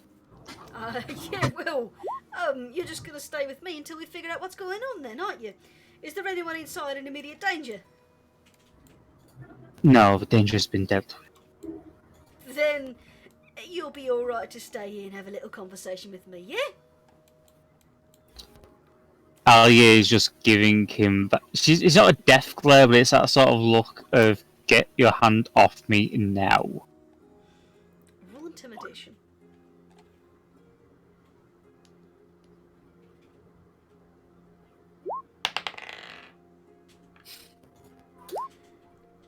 Yeah, I don't think so. And his grip actually tightens on your shoulder now. He now has a second hand on you. It's just like one hand is on your bicep, the other is now on your other shoulder. It's like, yeah, why don't you just have a little sit over here? And he brings you over to this wall and tries to make you sit down. Do you comply? Ali does not sit down, she just leans against the wall. Alright. Arms folded. You just stay there. How about that? Okay. So, the guards are now flooding into the house. Free movement is over. And I'm just going to go over a few things. While they're securing the downstairs, actually, you will have time for this. While they're distracted by the dead man in the street and Alia basically causing a scene, this is buying you a little bit more time upstairs before they make their way up there. So, doing a little quick back step. Vaizan, Rascal, Mads, and Hunter. In this room, the bed is now crashed over here. And I'm going to assume you're going to have a quick look around. Yep. Okay. Mads is not going to have a quick look around. She's kind of torn up and shaking and crying. Okay. So, I have to confess as well, Peachy as well. He looks like there's a breeze could knock him over at this point. The rage is like gone, and he's now at exhaustion level 2 at this point. He is wrecked. So if Hunter's doing any investigation, he's not going to be in her way. okay. Well, with a quick glance around the room, this is what you all have seen. Now that there's no immediate threat, this boy's keeping an eye on you too, by the way. You notice there is a bird cage on this table, but it does not contain birds. It appears to be housing 3 snakes. Snakes that have odd appendages and tiny feathers. Wings. Yes. You recognize those immediately, Vaizan. There's also, this carpet has been pushed aside, and you notice etched on the floor is a large circular arcane symbol. You also notice that this door has several boot prints on it, as though someone was trying to break it. So, am I sharp enough to figure that this family are connected, or do I think that the winged serpents were brought by the attackers, or this is a client slash high ranking member's home? You would have no idea. Yeah. If only there was some way to identify the guardsman. Roll me a quick history check. History. Okay. Pretty sure at this point it's disadvantage because, again, sorry for briefly holding things up. I'm trying to remember the thing. Let's see. Hang on, it's on the back of Oh, my the speed is halved. My speed is halved. So, yeah. Yep, speed has disadvantage on ability checks, and speed is halved. There you go. Okay. Flying snakes, that's something's end. Other than that, you are too goddamn tired and annoyed and sore to think too much into it. Mads, Rascal, Hunter, is there anything you would like to look into? Hunter's going to investigate under the carpet there. Okay. Roll me an Arcana check. Can I just use that 20? No. Is that it? Okay, not bad, not that bad. Hunter, you have seen something like this before in the Halls of Justice. It was in a well-guarded room. And you remember that it was once referred to as a gateway? A permanent access point? Because you're not trained in Arcana, you don't know for certain, but you recognize this kind of symbology, and that's all you can remember.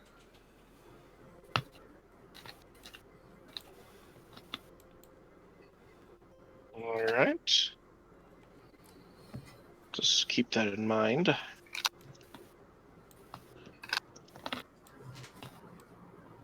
Okay. Guard is now gonna step forward. You hear him thump on the door. It's like, Lord! Lord Grethand! It's a dangerous pass, sir! Sir? And after a moment you hear the screeching of wood being something heavy and wooden on tile and some clattering, and the door does open to reveal a rather scared looking gentleman. I need to duplicate Specky again. A scared looking gentleman. I also need to move the camera upstairs because I'm an idiot and forgot to move Specky's camera. There we are. It's a middle-aged man, a little bit portly. He just looks terrified. He's holding a rapier in his hand, but yes, Peachy. He's holding it with the handguard facing the wrong direction. He's holding it in a way that would normally... It basically implies that he is not used to wielding this weapon. With a per grip. And he just looks absolutely terrified.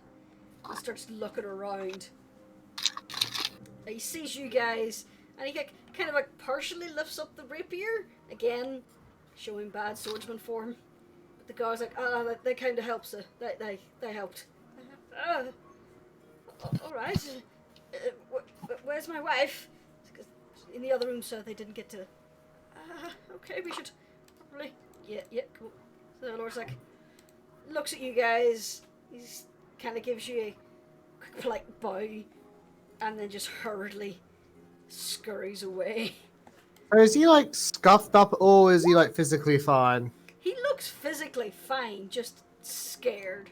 Scared, His yeah. hair's mussed, but other than that, he looks fine. Ashford, you see this gentleman now walking up here. You got a good enough look at the guy in the room to see that this is not the man you'd seen at the window. He quickly hurries over here. The guards step aside and let him enter the room. And you hear a female voice as they start whispering to each other.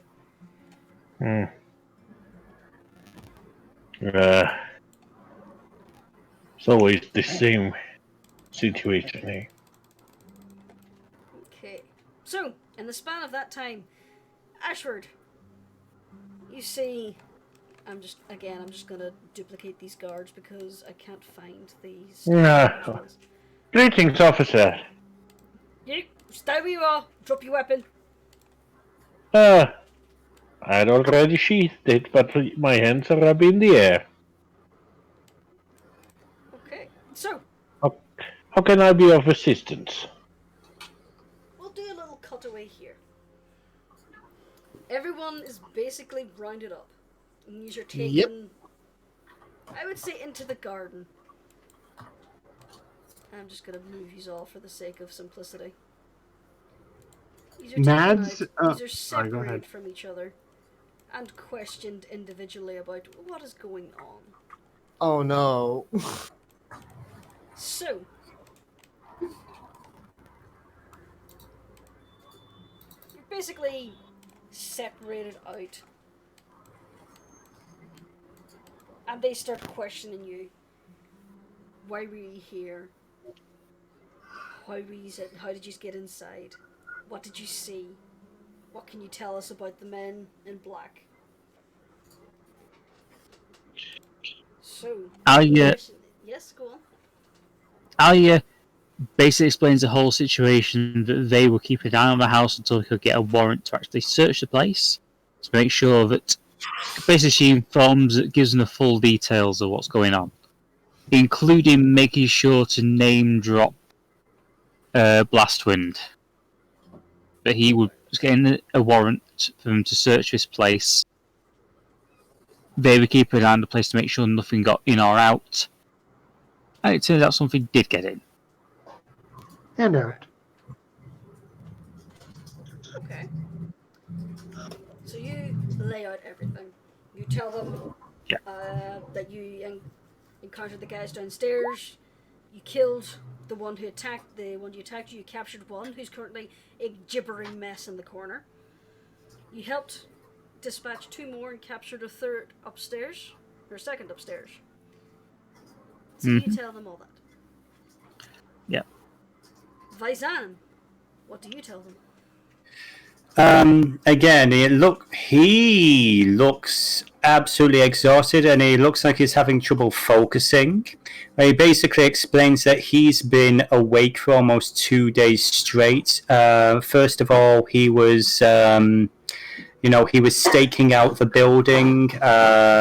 He doesn't mention the Hall of Artificers. I forget the actual place, but he does mention the fact that they believe that the killer was a Nimblewright. They had a detector. They went off to get a warrant, and in the meantime, they kept a close watch on the house. They didn't see the killers go in, but see, here's the thing.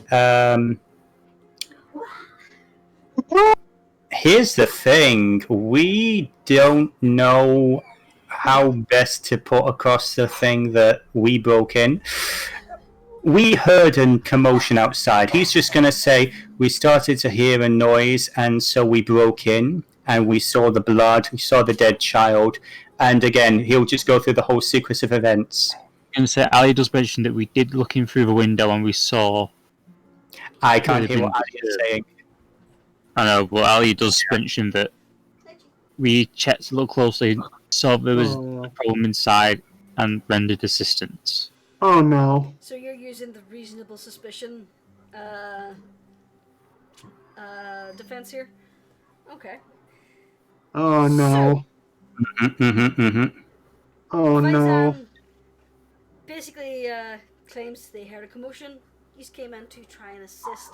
Considering you already had the place under surveillance for possible bad guys, you thought it was a good idea. So that's Vaizan's story. Mhm. Oh, Alia. Mads, what's your Yeah. story? Mad's story is that she is shaking. She is kind of hugging herself. She is looking like she's feeling very cold. When she is questioned, can she see the gibbering corner guy, the surviving prisoner? Oh yeah, he is wailing loudly. Yeah. If She just Elia even so much as looks at him, he just starts crying. She gestures over, talking to the guard to where the gibbering guy is, and says, "He's a child killer. Make sure they all know he's a child killer." But she doesn't really volunteer any information. She's just shaking, sobbing every so often. If she's directly asked, she's not going to be so much evasive, but she's doesn't look like she's going to be much use conveying any useful information because she's like clearly, she keeps going back to just a child. I can't believe that they would. I don't know what that just. I don't know. And she's being So you're sincere. trying to play off the traumatized victim who's no help. She is traumatized. Roll me a deception check real quick. But she's not being, she is traumatized, but she's just not volunteering information. Alright, okay. This guard She's you're just- talking to, it's this woman, this elven woman, and as you're going on, you start talking about the child. She's like, "Oh, sweetheart, oh, I know it must have been terrible." And she's like, putting her arm around you and just patting you. And at one point, she like signals over one of the clerics who comes over and like puts a blanket around you. There's like a hot drink is forced into your hand, and now there's just this cleric and this elf that are now looking after you. This is One of nice, them thank you. One of them whispers to the other, and the cleric whispers to the woman, the elf, and she goes, "Oh, right, okay. Do you want to try and listen in to what the cleric told her?"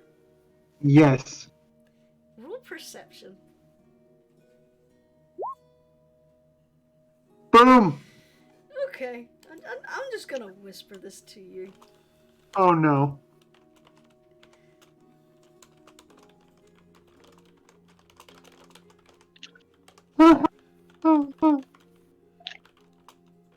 Boy.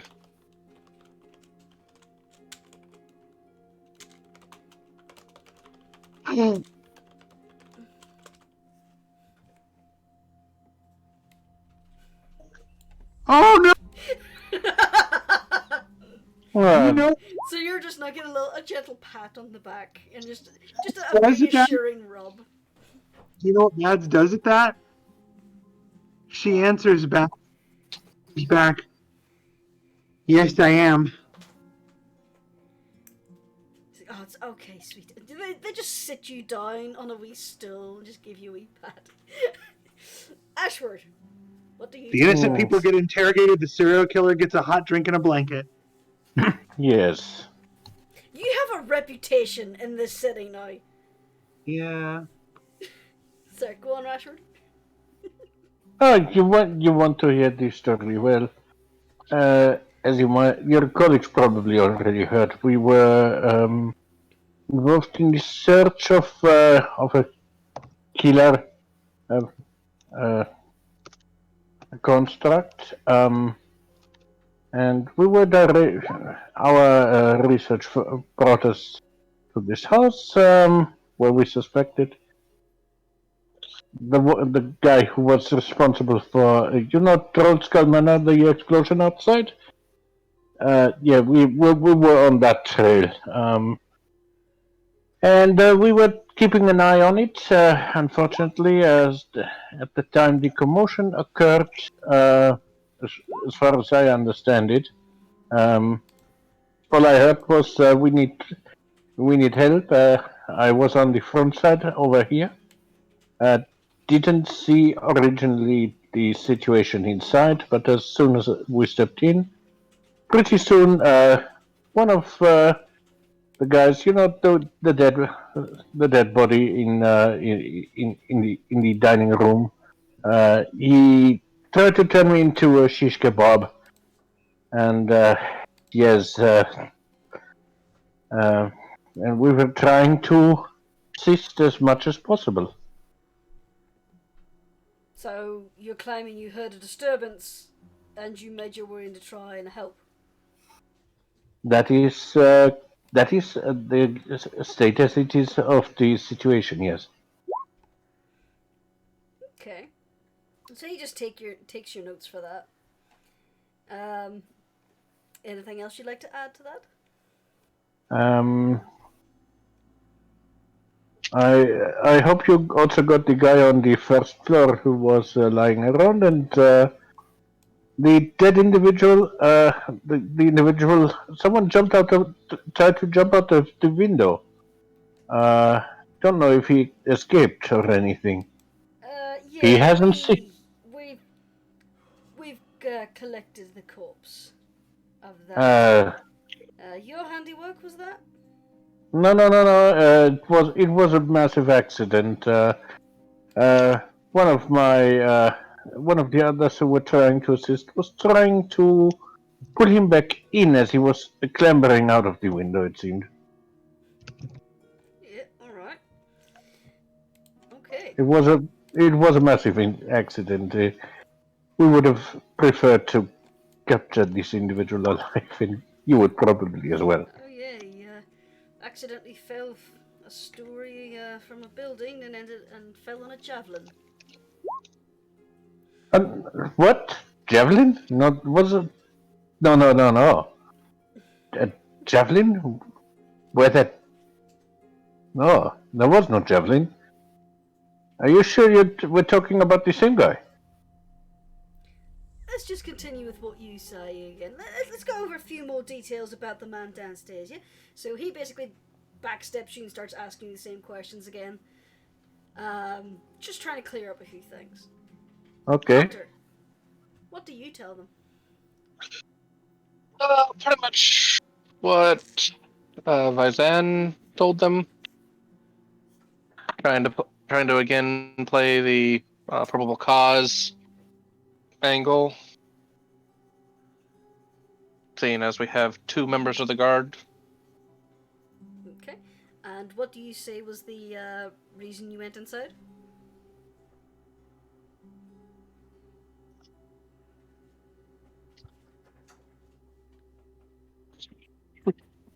Oh no! We've got 2 stories so far. 3, I think. Is it 3, Jurnis? You'll find out. Yeah. I would. Well, also I'm trying to remember what happened. A lot of what happened last week. I would basically say that while. Sorry, nerd. While keeping an eye on the house, surveying the house, I was up on the roof making sure that I could see anybody enter or exit, and I heard a commotion coming from inside the house. Plenty of things breaking, and assumed there was a robbery going on. And went to stop it. Bar breaking in. Sorry? Nothing, just a sarcastic comment from the guardman. Alright. By unlawfully opening the doors. So, when you went in to try and stop this robbery, were your companions already inside the house, or were you the first to make entry?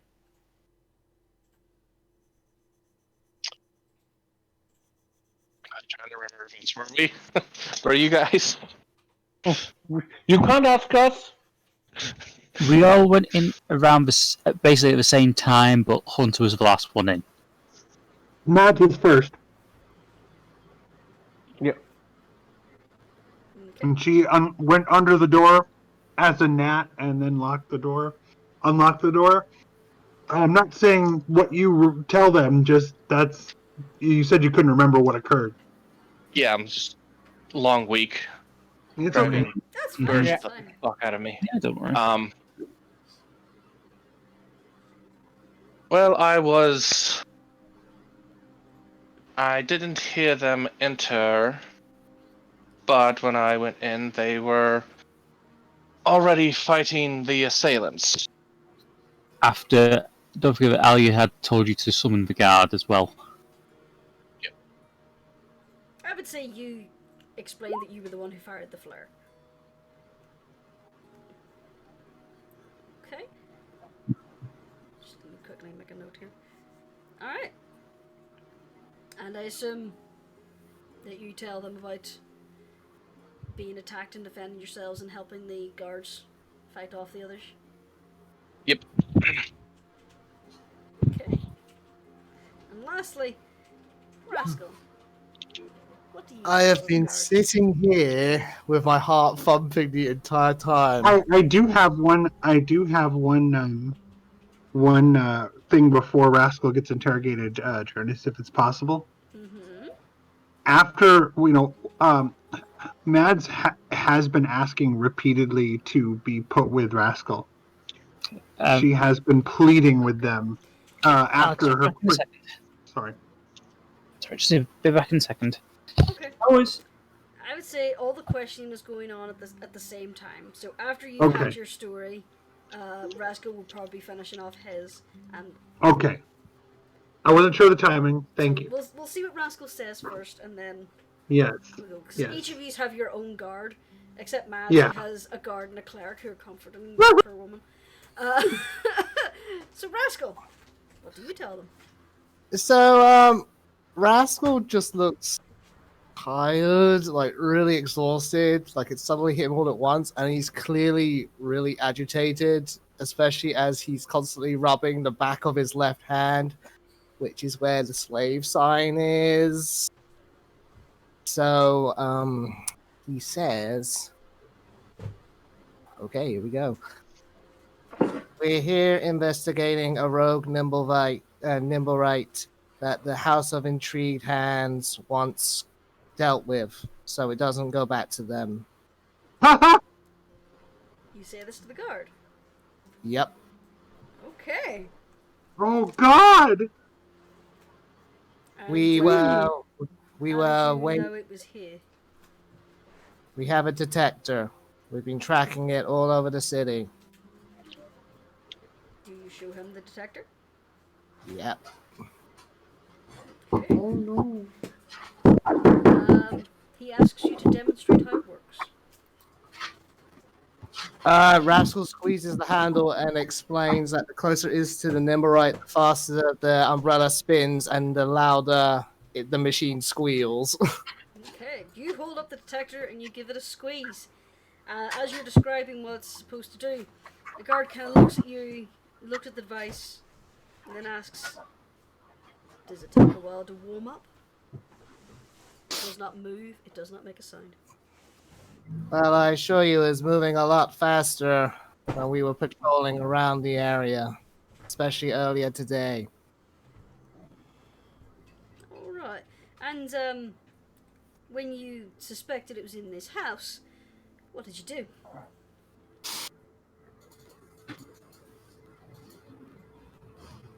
Well, we tried to get in through the front gate, but they weren't willing to let us in. We tried to ask them to assist with the investigation, for this Nimblewright is associated with the fireball murders of Trollskull Alley. That's why we went for a warrant, but then acted when we realized it would take too long to be authorized.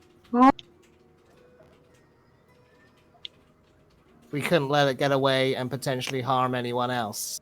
Evidently, it has. So you just went ahead and entered. Yeah, it's about the size of it. We were hoping we could, chase it down, capture it, convince it to not kill again. Congratulations, I want we're now anyway. playing. Congratulations, we're now going to play The entire case in the court system. Yay! There is something I can tell you, actually.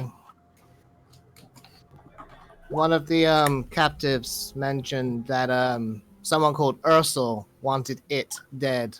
I presume they're talking about the Nimblewright, but that's about all I can tell you. Okay. So, you finish your individual interviews. Mads, you after they finish questioning Rascal, Rascal's kind of brought over to you as you're still sitting on the little stool. The cleric still hangs around with you. But at this Mads time, lets out a. Sorry. emerging from the house, and I'm using these tokens as stand-ins because I can't find the other ones for can't find the correct ones. Barnabas and Crowley come out. Crowley looks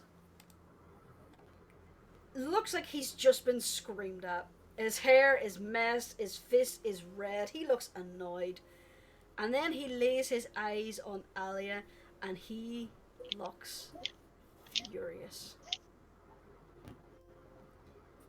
Barnabas is looking around and he also just looks really annoyed as the guards come over and just basically start telling them and conferring what each of you had said.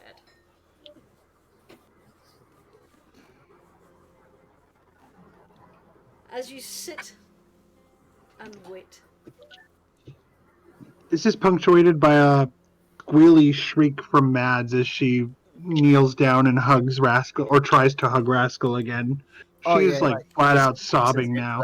She's flat out sobbing and shaking. The gibbering man is taken away. Guards What about the around. other one? You don't see him leave through this door. You start to see, as you're sitting there, you see servants come out. A few younger men and women. They look slightly roughed up. One has a broken nose, and one of them is just clutching this chair leg. And just every time someone tries to take it away from him, he's like, no! It looks like these were the servants in the house that had barricaded them in somewhere, and they take them over here to continue talking about them. At some point, while they're conferring, you see, coming out of the house to speak to their own detectives, you see the man you find in the bathroom, along with an upright woman in fine dress. It looks like she's wearing a nice evening suit, perfectly tailored. However, she's got a hastily clamped on breastplate and she is holding a rapier. Unlike her husband, she is holding it with proper form. Beside her is a rather angry-looking half-orc. He is armored to the nines and he has just this gigantic sword. He looks a bit roughed up as well. He's bleeding, but he's wearing the household livery as well. And he is not moving from the woman's side. And they are talking. You can see she's got a little bit of tears in her eyes as she's speaking away. Her husband is standing there trying to look brave, if that makes sense. He's trying to look like he defended his home. He kind of mussed his clothes that you didn't see before. He looked perfectly fine when he left the bathroom, but now it looks like he's mussed his clothes. He's put a little bit of smudge around himself. He tried to make it look like he fought back. I'm the man. So they're sitting talking away. And eventually, you aren't allowed to leave. You are here until about 4 in the morning as the sunlight just starts to slightly rise up. Until at last, Seath approaches Zafira, who has been under guard this entire time, by the way. She's been stood against the wall. She's still bleeding pretty heavily from the injury she's received. And she's basically said to this one guard, Will you please just let me get in there and interrogate my prisoner? As you say that, Seth walks up and says, "He's not your prisoner. You went a bit far here, Zafira. Why didn't you wait for the warrant?"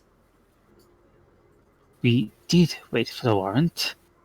However, I was under the impression that as City Watch, it was our duty to interfere if we saw a crime in progress. I've read your statement. You saw the crime in progress. As far as I can see, all the curtains on the bottom floor are pulled. How did you see anything? The kitchen window. Is closed. Ah!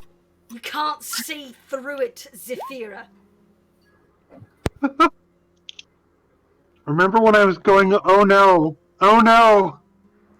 This is why. Every curtain on the ground floor was pulled. I did state this last week. Right. And we have half your companions saying they heard noises. We have another one saying they heard a confrontation while they were clambering across the building.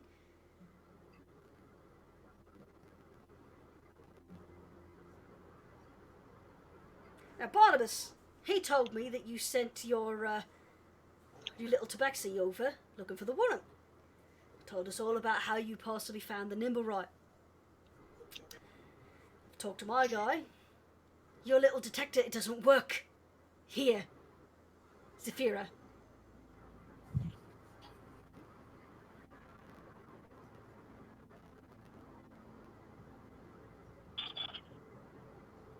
What have you done to my investigation?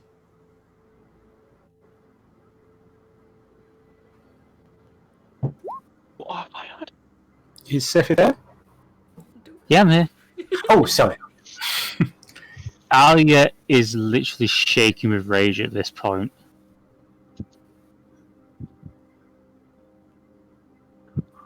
I heard you were hard, but I thought you were smarter than this. You've no broken in, and I can't account for anything that has happened in that house.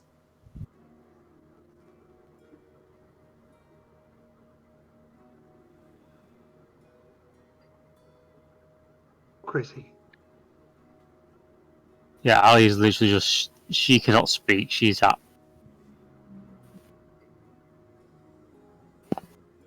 When I'm done here, I'm going to talk to the commander. As far as you're concerned, you will no longer watch.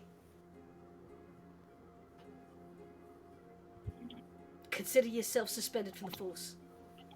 And I'll have the commander green stamp that when I get back. You were warned not to step on toes. And you just came in here in your boots and stamped all over them. And if you're gonna get your friends to lie, get them to get their fucking stories straight first. They're not my friends. I was sent here to babysit the watch. That's about it.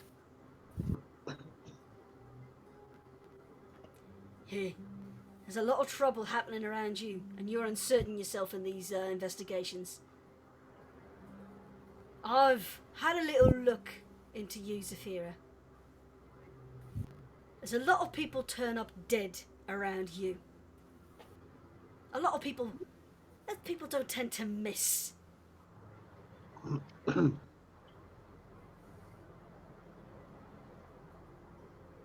you're gonna back off. I don't care if you want to go and chase your phantom construct. But in the case of these murders, you're gonna stay away. You hear me?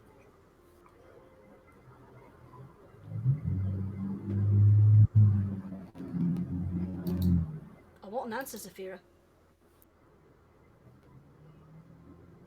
Fine, I'll head back to the dockland. Don't go too far, Zafira. As of now, consider yourself a person of interest in these investigations. And he just storms away from you.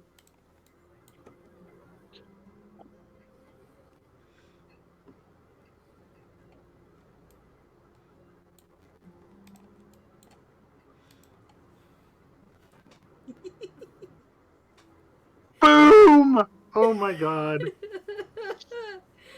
I'm not trying to be mean, but the contrast of Mads with the cleric and the hot drink and what just happened to Zafira, oh my god. That's amazing. Love it. Love it. So,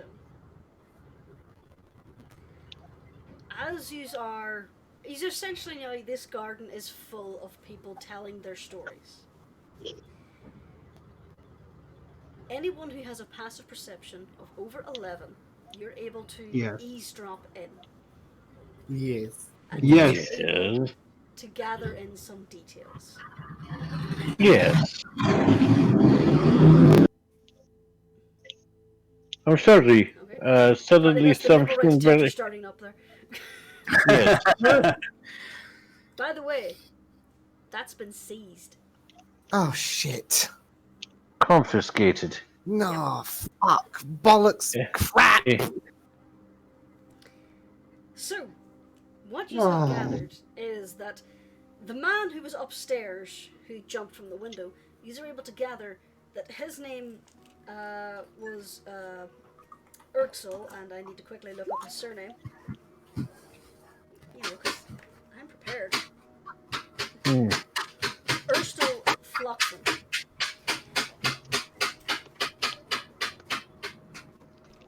What was that? Oh well. I have no idea. He was a guest of the Lord and Lady for a time. But according to what you can overhear,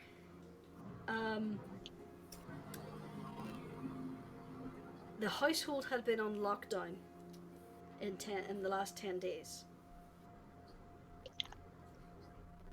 The servants weren't allowed to interact with the family. They were made to stay to their own areas. Ursel had been going in and out of the house quite a lot, and the men in the leather armor had also been around.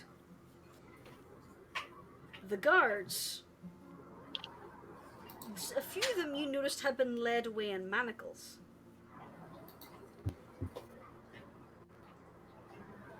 From the stories you could gather, you hear that Ursel was a member of the Zentarum, and apparently he, his thugs, and the bribed guardsmen were holding the family hostage for the past 10 days. You can overhear the lords telling them that they had threatened to kill his children if they hadn't sheltered these Zentarum agents as they searched for something. They could never quite understand what was going on, because if they tried to overhear, they were worried for the lives of their children. You can hear the lady of the house tearfully tell how a family artifact that had been passed down, the necklace of fireballs, had been forcefully taken from her. And she tells how this had all started when they were delivered what she described as it was a gift from a potential business partner who had been trying to impress. Inside the crate had been this fantastical clockwork man, but turns out to have been a Zentarum agent that locked away her children and allowed for these men to make an entrance to the home in the night. And from then, they had been prisoners in their own home. She's relieved now that this terrible ordeal is now over. That's pretty much all you manage to get. You do thankfully hear that the children were found safe and well, locked in their bedroom. A little scared, but they were fine. The third child was not there, but thankfully the Lord was able to confirm that his eldest daughter was currently out of the city visiting family. They know she's safe because she left quite some time ago, and they'd received a letter from her just a few days ago. So she's fine. She's in another city. Oh, okay. Yeah, no, the girl who was killed was a quote, just a servant. Yeah, that's what I was going to inquire to confirm if she was dressed like a servant. Oh yeah, she was a servant. They did confirm that it wasn't their daughter. Okay. So, that's all you hear. Her family held prisoner in their own home so that the Zentarum could work out of a non-affiliated area. After that, these are all given pokes by clerics. I would say collectively you each heal over about 25 hit points each, because I'm generous That's my and nice. So, haha. Howley refuses it. Oh, God. Right? Hell yeah! You just Some people have a death snap at the wish. cleric, and the cleric's like, yep, alright, yep. So, eventually, the sun is starting to rise. People are starting to move in the streets now, going to work, but as they bypass, there's rubberneckers everywhere. Just trying to see what's going on. Eventually, each of you are released after they confirm your identity several times over the course of the evening. Lady Madeline of Circourse. They allow you to leave, but state that you may have contact with the guard in future if other things come to light.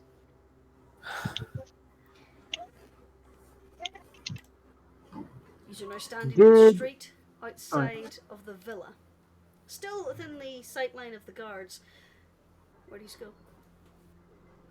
Mads actually would ask Rascal, where like, because she actually wanted to use it. She says, "The detector, do you have it?" They took it from me. Wait, we need that back. You're welcome to try and steal it back, if you can find it. Sweetheart. Yeah. She like grabs his ears and like rubs his ears, and she's still standing, and she like tries to do it anyway. She tries to like give his ears a little whip, and she says, I need you strong." We find the Zentarum. We find the number right. We don't need. She glares at Ashford and like puts her hands up and says, "I need you away." And then she goes back to Rascal and says, "I need you strong." Massages his shoulders, and then she goes and waves to the guards, and that if they're close enough to her to get their attention. One of them kind of approaches. And Yes, she ma'am? says, "You have some of my property. I didn't get it. I need it back." What would that be, ma'am? It's a long thing with an umbrella and a crank or handle. I lost it in the tumult of all that chaos. Well, at the minute this place is a closed crime scene, ma'am. If you want to leave a description with my colleague over there, we'll see if we can find it and forward it on to you. We do have your details.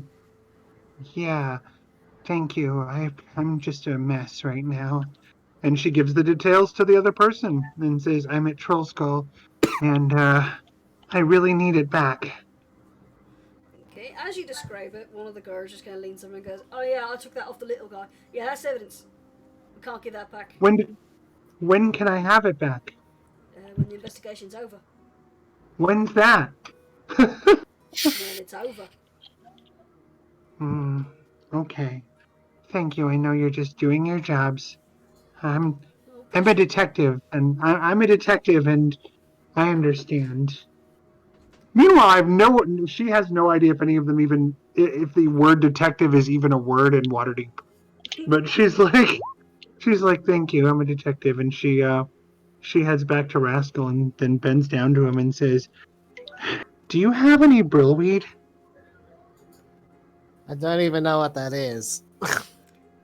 You don't know what brillenweed is? Or brimmleweed? I'm sorry, brimmleweed? It's a fear of what he's Nope. doing. and she walks over to Captain Vizan and says, "Do you have any brimmleweed?" I've got mushroom. He's sort of like eyeing the guards, making sure they're far enough away. No. This is far away from the guards. Yeah, We I walk mean, back I away, have as I said. some mushrooms. I'm not familiar with that particular brand. She says, "I need something," and then she pushes her hand. She like lays both her hands palm down in front of her and lowers them together very slowly. "I need." Yes, this Lowers. actually. And yeah, just for flavour, if the DM permits it, these are basically this a very similar brand of mushroom to a certain willow skir step. She hasn't Are discovered those these? yet. And she says, Well, "Safe for kobolds." would I know if these are safe for kobolds? Could roll a nature check. Sure, with disadvantage because he is He's absolutely cream crackered. He is destroyed. Nature, which is going to be Come a on. modifier. Boom. Huh. Ah! You kind of look at the mushrooms, and then you kind of daydream and blink yourself. No, she asked me a question. Oh, I'm too tired for this shit. Like, you haven't Probably. heard of anyone dying from... Well, okay, you have heard someone dying from this, but that was because he thought he could fly and jumped off the top of a building. Yeah. He literally said those words, but in more sort of like, And can Mads check it and see if she sees anything similar? Since she's not from this world, it would be disadvantage, I would assume. Sure, why not? Go for it. You don't know. I need something safe for kobolds. Whoops. Mate. What is going on, mate? So, Mads is checking everything. these are An accident. Yeah. These are just He about says- back at Troll Skull Manor. I would say as well, I'm so sorry. I was actually going to do something before we Okay. left. Sure, go on. Beach is just like, did I overhear what Ashwood said about the Zentarum? He wasn't too quiet. Again, it's like when Mads tells him, "I need you to be not here" or whatever. Peach sort of like slightly lopes over to Ashwood, and in a low voice says, "I'm going to ask around. It won't be long." And after that little mushroom thing, I think Peach is going to head to the yawning portal. Okay, we'll come to that in a moment. Yeah. So, the rest of this... Before, Sorry, go on, Matt. I'm sorry to keep interrupting, but as Peachy's leaving, she says, "Bring back something safe for me and kobolds, please. I'll pay you later. A lot of it. Large quantity. Please." I will do what I can. Again, he is having trouble seeing straight. Oh, poor Peach. I know. She says, "Thank you. Hurry." I'll do what I can. You just make it back to Troll Skull Manor. And then you realise that one of your party members is not here. So we'll slip to that. Zafira, what are you doing in the Halls of Justice right now? She is currently... She's got a concussion. Not gonna lie, she got in there fairly few times, so she's kind of out of it, and she's basically trying to go to see the commander. Okay. By the time you get there, the time you were let go, by the time you get there, I would say you arrive there just before him. His office is locked and empty at the moment. Right, she just leans up against the wall. She's still bleeding. She's still covered in her own blood. Okay. You do get several inquiries as to whether or not you're okay. At one point, a few people come up to you, offer you potions or healing. One person even just like simply gives you a napkin to like get you like stop bleeding everywhere. Seriously. She's just giving them death glares at this point. The guy with the napkin is pretty insistent. It's like, take it. Take it. She just do that straight ahead stare. It's clear that she's concussed. She's really in bad shape. Guy with the napkin's now just like dabbing the blood. Yeah, yeah. Just gonna sticks into your head with blood. I'm just gonna leave that there. Walks away. After a little while, you're probably there about 10 minutes. People are giving you a bit of a berth. You see the commander walking in, bleary-eyed, bags under the eyes. He's got like a stack of paperwork under one arm, and he's got this mug of just a hot drink in the other, and he's just sipping it, and he sees you and just stops in the corridor, and you can see the little gears in his head going, has she seen me yet? Could I get... No, she's seen me. It just keeps walking up. Morning, Zafira. Get into a fight with the plague rat again? No, Captain. I thought you would have been made aware of how my investigation progressed. Well, I haven't looked at my post box at the minute, so just juggling the papers in his hands, gets the key, opens the door, burns himself slightly on his mug as he kicks open the door and heads into his office and puts down the paper, just starts sipping, says, do you want to give me your version before I get the pissed off guardsman's version? Because you've probably pissed someone off if you're looking in that state. Alia, even though she's clearly concussed, just basically says everything in the report is confirmed. She screwed up, and she basically says, I know that you will suspend me immediately, so she basically takes off her badge and just places it down. I think I am confined to barracks, yes? Be honest with me, Zafira. How close to an aneurysm will I be when I read this report? About as close as I was yesterday, sir. Alright.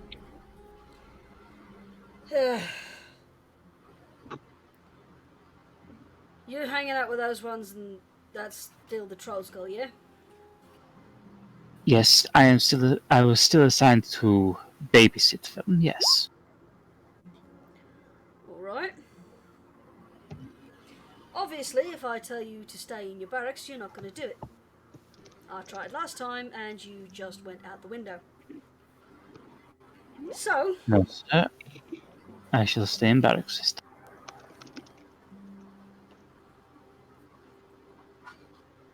Are you alright, Zafira? Yeah, you can see her eyesight is kind of screwed at this point. Yeah, alright. So, here's what's going to happen. I'm going to take this. He takes the bags off the table and sits down. I assume there's going to be an investigation request in my mailbox in probably the next half hour. And if you're voluntarily handing me your badge, you know you fucked up. So, here's what I'm going to do. You're going to go talk to the cleric downstairs. You're going to get yourself patched up. Then you're going to take a little fucking breather. Alright? Go see a play or something. Go have a drink. Just stay away from whatever investigation you've screwed up. Stay out of my hair. Things will blow over. And then we'll have a closer look at things in the past, okay? So, Get out of my building. I don't want to see your face for 2 weeks, unless I call for you. I'm There's giving a you slight this problem chance if now that's... to be nice, because I haven't opened that letter yet.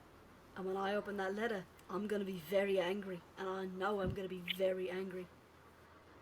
With respect, I trust you do not mean the barracks in that summation. Let's just put it like this. If you're within arm's reach, I will probably throttle you. So your choice is, you can either A, stay with your new pals, continue to keep a little eye on them if you want, or B, you stay in the dungeon until we sort things out, okay? How about that? Is that a nice choice? Ali's got a look on her face. She's serious. Either way, Oh, well, you're yeah. out of my hair. We've got alcohol. And whatever Peachy brings back. Ali is just...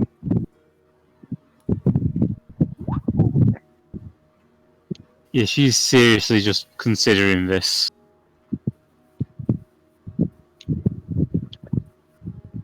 Out of character, you've got another 5 characters you want to play in this one campaign, don't you? No, That's just... true. She just sighs and just goes, I suppose I have no choice. Oh, you have a choice. Dungeon or outside. One or the other. Believe me, I sir. don't care. As long as I Detective can get Zafiro, hold of ladies you and when I gentlemen. need you. Believe me, sir, right now the dungeon would be preferable, but unfortunately, you still need me to keep an eye on them, so I shall I don't go need to you to do Rascal anything. now. You're doing this of your own volition. And quite frankly, it's kept you out of...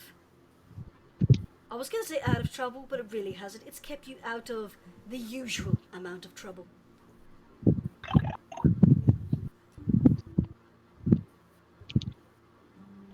May I at least get my things?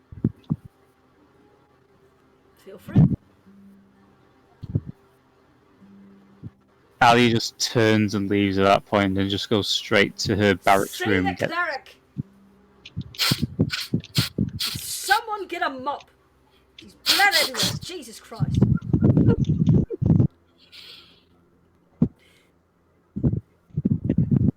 Can you tell she has a reputation? Yes. Yes, she does. Take the deal, Zafira.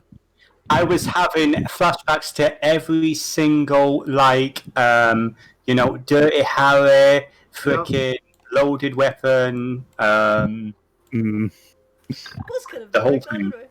pretty much. of it. Despite how hard he is, the commander has a slight soft spot for Saphira. He's one of the few people in the guard who actually knows her full backstory. So that's why she always kind of wiggles her way out of trouble, getting too much trouble. But at this point, he's kind of had enough. Shoe line to the guards. So, is that all you want to do? You just gathering your things and going to Trollskull? Yeah. Yeah, that's pretty much what she does. Okay. Peachy, Hello. you're taking your time walking down to the yawning portal. I would say that Peachy is he's trying to avoid back alleys. He's got enough smarts about living in cities because he's from Baldur's Gate. While Waterdeep is way better than Baldur's Gate, it's still a city, and normally he's fine because he's a Minotaur. He's who's going to fuck with a Minotaur. Right now, it is clear that he is not at his peak, and he's making sure he's sticking to the most populated streets possible. And but yeah, he isn't rushing. He's moving at the best pace he can. Okay. So, you're heading down the main streets. Mm-hmm. As it's the morning, it's a little bit congested. People are trying to get to and from work, or a few people bump into you. Some apologize, others look at you in utter terror and run away. There's people pushing wagons and carts. There's carriages, just all through the main streets. So it's kind of slow going at this time of the day. But nobody really delays you much. A lot of people take one look at you and go, not dealing with that. Just no! Out of the way. Nope, out of the situation. Pretty much. Just removing from the situation. I accidentally threw my pillow across the room. There we go. So, when you reach the yawning portal, you notice that there's a lot of activity around this place. Oh dear. There appears to be a small crowd just kind of lining the street, kind of trying to look down. With your height advantage over the normal humans and such, you see that there is a steel wagon in the street. You're familiar with these things. These are literally just metal boxes on a cart with a jail door on the back. You notice that it's now moving away with a slight escort of guards. And the crowd starts to disperse. You hear rumblings of conversation. What happened? Who's going on? Dunno. Heard someone got murdered. I heard it was a fight. You can't get a straight story. What do you do? I'm gonna go straight into the frickin' place to make sure that my boss hasn't just been arrested because of what that chuckle fuck up north has been doing. You head into the yawning portal. Roll me a perception check. Sure, with disadvantage. My boss has been arrested. Or your boss is dead. Oh yeah, that's gonna be annoying. Come on, I said disadvantage. Come on, let's be fair. Hey! Yeah! Your eye line immediately goes to the usual booth. The booth is empty. You start scanning the bar. You see no sign of Delvin. You start looking around in the back rooms that you know he does occasionally do some business. No sign of him. So you start looking for other associates you're aware of. You don't see any of them.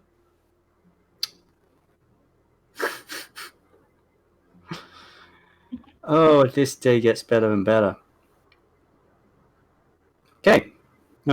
I'm going to head over to the bar. I want to have a chat with. I've been an owner of these books for years, and I keep forgetting his name. It's Devillo, the actual barman. You know, the dude with the moustache. He's on the front cover of the book. I know who you're talking about, but I also do not remember his name.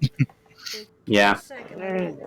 He's a really interesting character. He's got a lot of really cool lore. I keep forgetting his sudden name. His name is Durnan. Durnan, yes. Durnan. Yes, he does have really interesting lore, doesn't he? Alright, so Durnan appears to be cleaning up some spilt ale and a broken tankard. Durnan, sorry to bother you. I see you're busy as ever. There was a little commotion outside. What's anything the matter? And I'm sliding a gold piece across the counter.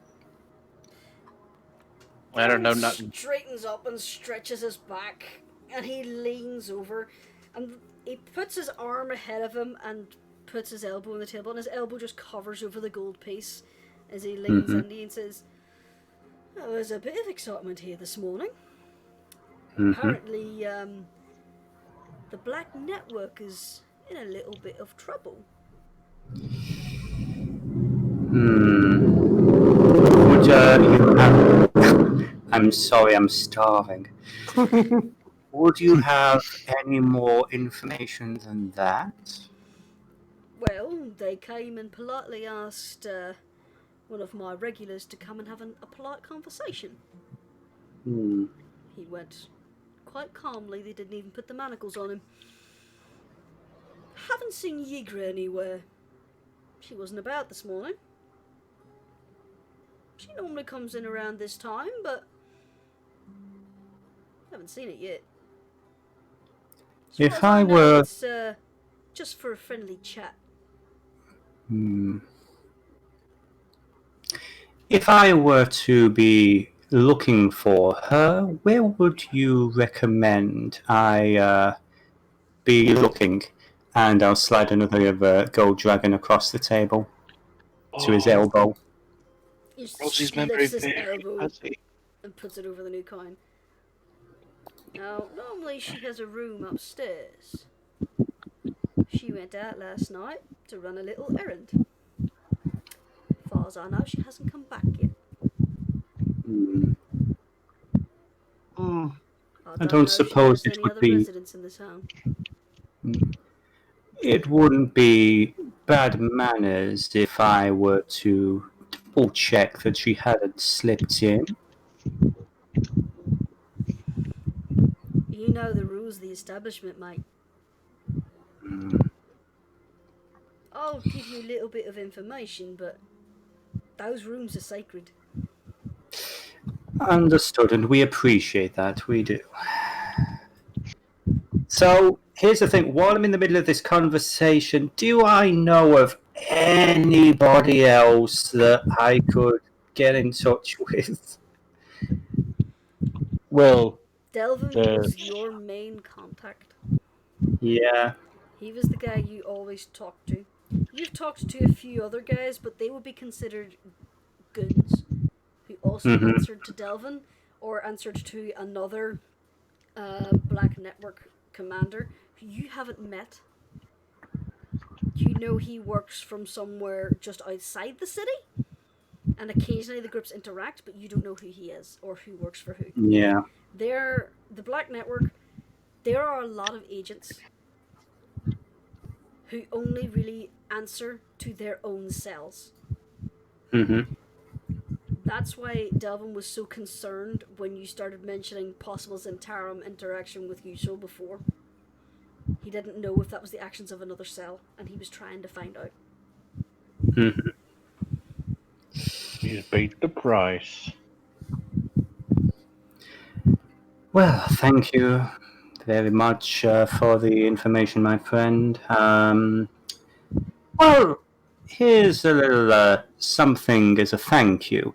And Peach is going to give him a very basic rundown of the fact that people pretending to be Zentarum attacked the manor. You know, basically he's going to explain a good chunk of what happened at Grawhund Villa, but not going to mention the Nimblelites, not going to mention why they were there.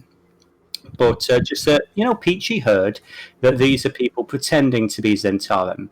And he's also going to say, I would appreciate if anyone's ever asking, it's that particular story that is spread. And he's going to throw a platinum under that elbow. Okay, so you're intentionally trying to spread this information.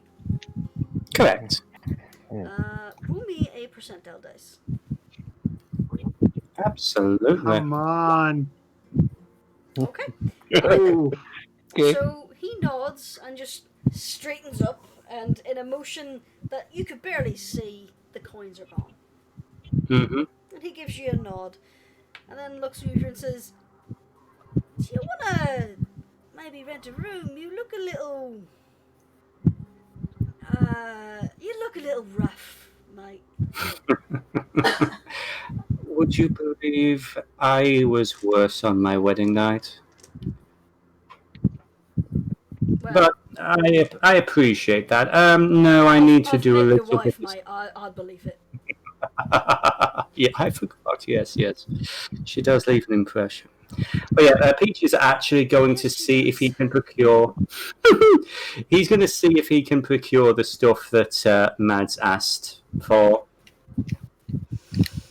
Roll me a straight charisma check. Okay, charisma. Come on, Peachy. Come on, I pushed the button. Oh wait, no. Oh my gosh. D&D Beyond. Why are you like this? D&D beyond any expectations. Ha! Oh. Typical. Okay, so here's the thing. You know of a few people who would be dealing in this kind of thing. Illicit substances. Yeah. However, there's currently... You go to their usual areas, and you spot one of your usual people that you tend to go for whenever you need either something for yourself or something to plant on someone. He sees you coming, and a carriage crosses in front of you, and by the time the carriage is past, he's gone. Oh no. Every time you try to approach people you know who could sell you this, they disappear. I'd say after the second time that happened, I am sticking on the main road. I have got my eyes open. I am getting to Troll Skull ASAP. Okay. As you're walking to Troll Skull, at some point, this large cloaked figure accidentally just bumps into your shoulder. You feel something press against your hand, and they grumbled, sorry, and then the figure disappears off. There's no something in your hand. Okay. I am going to... How far away am I from Troll Skull? I would say you're probably about a 20-minute walk by this stage by the time this figure got to you. Alright, I'm going to try and find the nearest quiet spot and alley. And what does this feel like? Does this feel like paper? Does this feel like a container? It feels like paper. Okay, I am going to try and find somewhere isolated so I can read and then destroy it. You get close to the main markets, and you basically find the privy stalls near the market. Yeah. Use of one of them.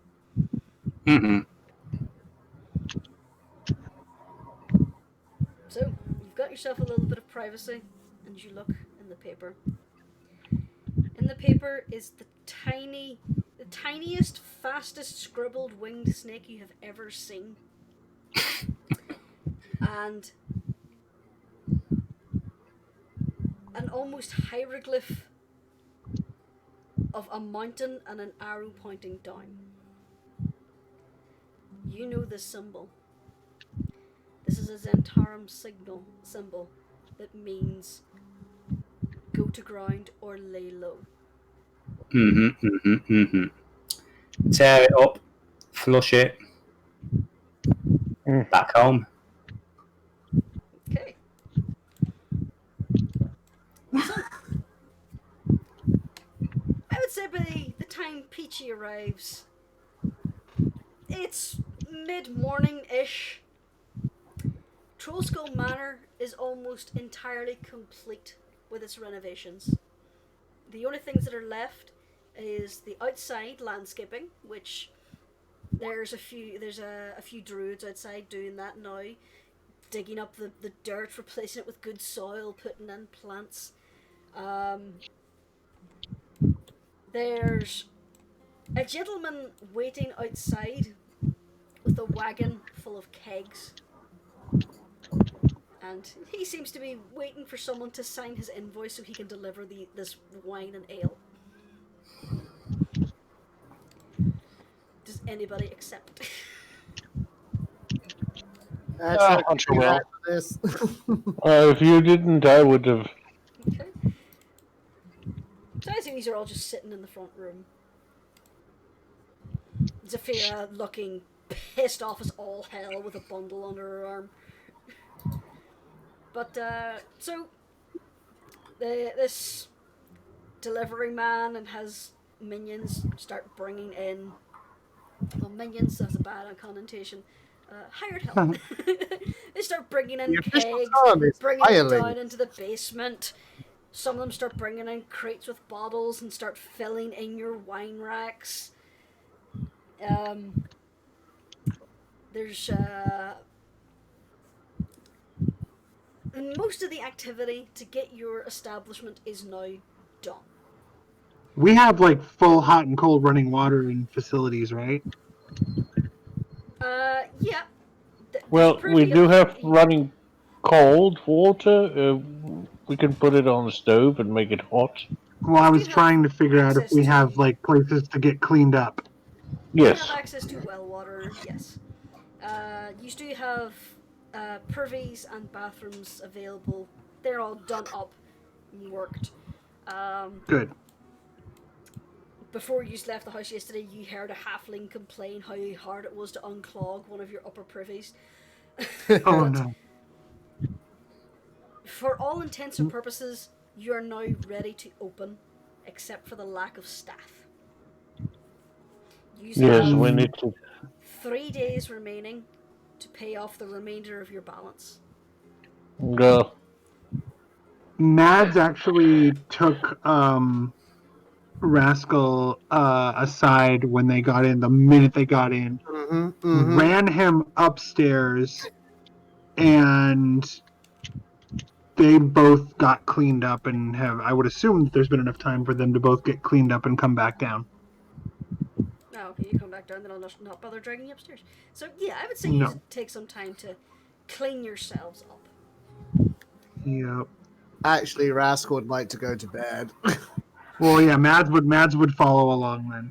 Okay, so, Well, I think I probably have to do the honor of doing the actual job interviews with potential barkeepers.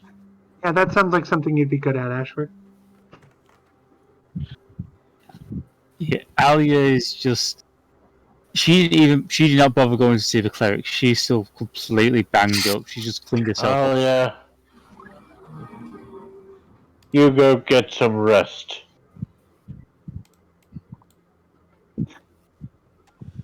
Mads, while she's going with Rascal, she's like, Chrissy, no one's impressed by you torturing yourself.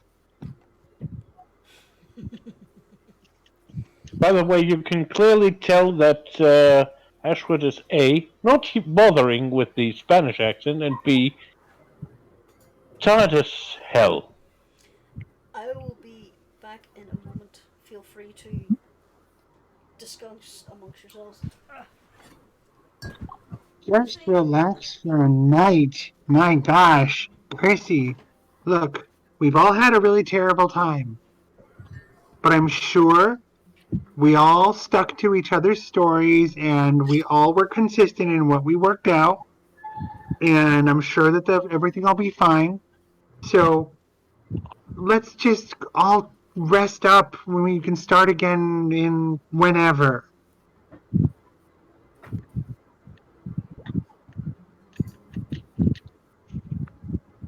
You don't have anything to prove, Chrissy. Just relax. Mads, just let Alia enjoy her silence for now. I'm not expecting her to talk back. I'm just trying to help her not be miserable.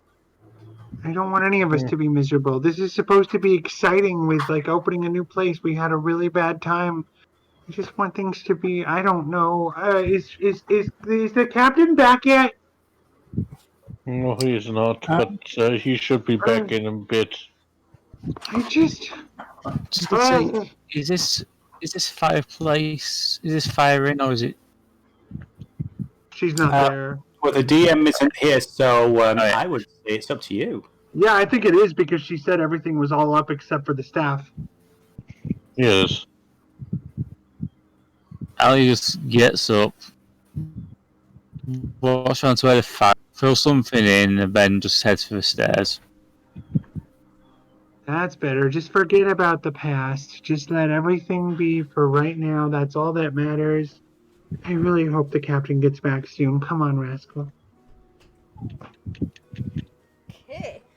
If you want, you can whisper me what you threw in the fire there, alright? Yes, everything is pretty much done. So, Hunter, what are you doing in all this? Until you get some rest so you can be prim and proper in the morning for your appointment. Yes, I need some sleep, and I swear to God, if anybody wakes me up, best prepared to have your eyes gouged out. The only one who could wake you up is me. Well, or the captain.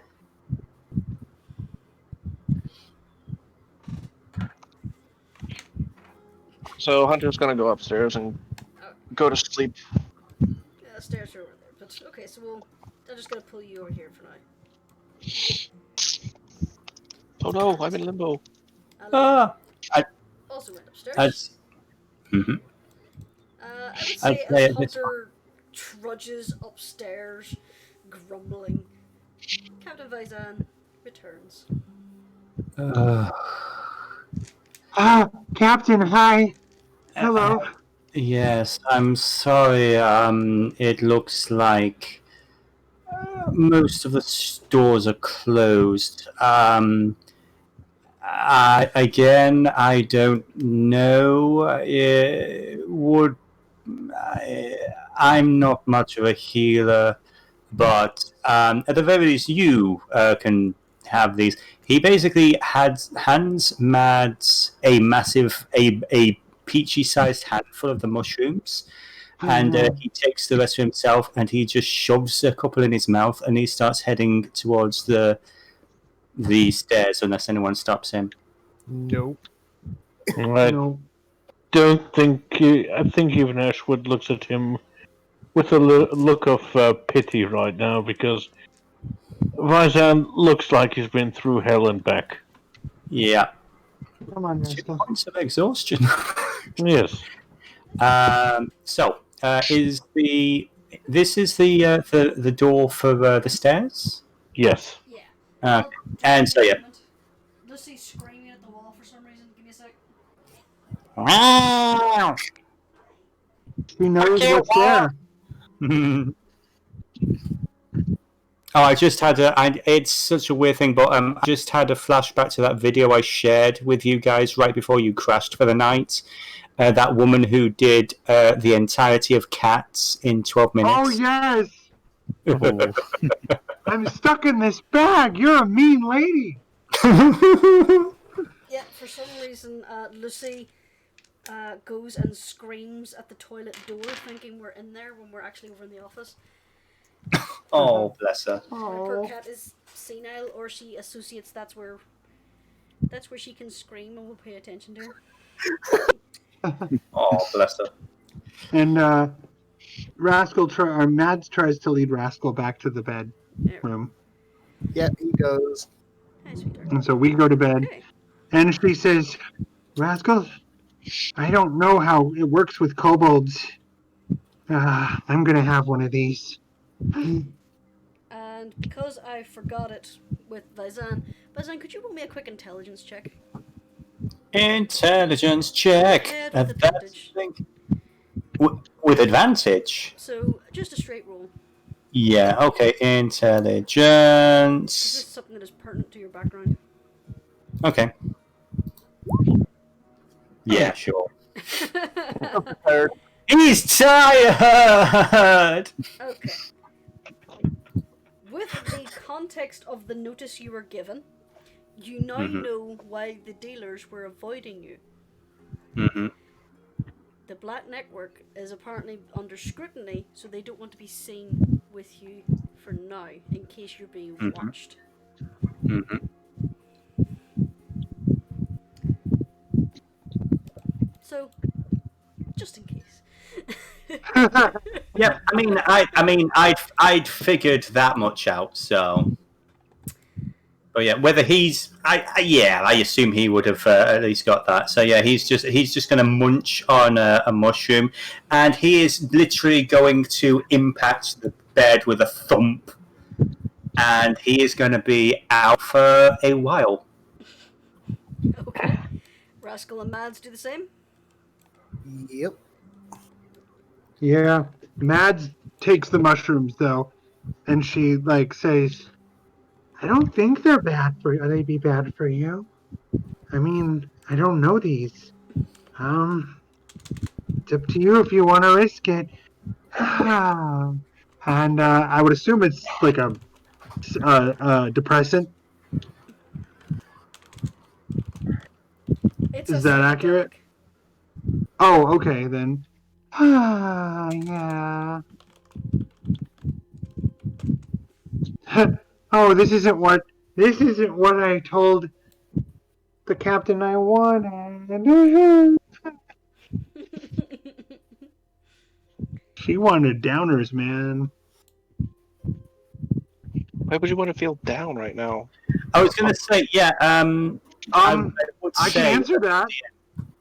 Yes. Yeah, I would say for the DM, when Mads was like, I need something that goes zoom. Yeah, Peachy would have given her the stuff that, knocks you out. Oh, okay then. In that case, Mads, you are unconscious. Fantastic. Drooling on top of the kobold. She was saying, "Is you're so great, you're so wonderful, Rascal." So Mads is unconscious now, right? Yep. So there are windows up here, yes? Yes. How far is it from, say, if Rascal climbed out the windows to the ground? Well, You. from your bedroom, it steps out onto the roof of the room before. You can then skitter down the roof and onto the balcony roof, which will take you to just above the porch. So it would be a story drop about 10 feet if you slither down the roof. Okay, so I might not even need to blow my use of Featherfall, unless I swear. Leave this person lying in bed and abandon them as she lies there in a completely awkward inchworm position on her face, going, "Nah." Well, maybe you guys should learn to insight Rascal Skyreach. She was giving you a bath. How much insight does she need?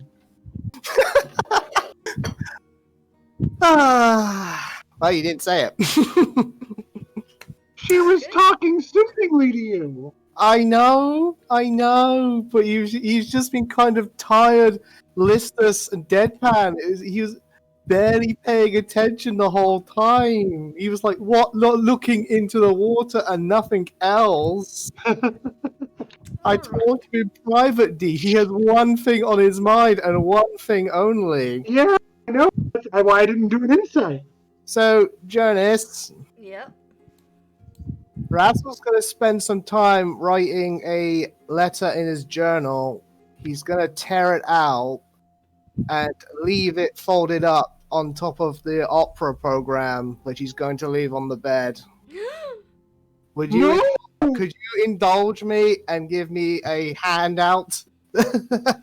Sure. Why No. not? This is No. interesting. What did I just tune back into? What the heck is happening? No. Let me know when Apparently running away. Oh shit. Okay. Let me know when that note's available for me to add to. Sure, it should be there now under Rascal's letter. If I can spell Rascal correctly. Rascal. There we are. Rascal's letter. There you are. It should be there. I'll find it somewhere. Actually, I just typed It's it. under handouts down the bottom. Found it. Okay, give me a hot second. I wrote this earlier this week. Ooh, he planned it. He's planned this. Yes. Been planning it for weeks. Wait, you plan stuff? Yeah, all the time. Yeah, It barely works out. it's not on my listing. Well, that's because you can't see it yet. Oh, okay. You haven't found it. Yeah, It hasn't been. Okay. it's only been given to Rascal. Oh, okay. This'll only take a moment. Oh, yeah. Y'all. Okay.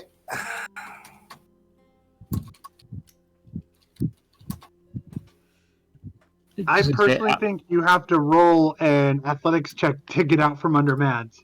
Personally. Just to say, Ali's basically put her stuff back in the room. She's come back down to the. I'm joking. I wouldn't floor step on anybody's RP.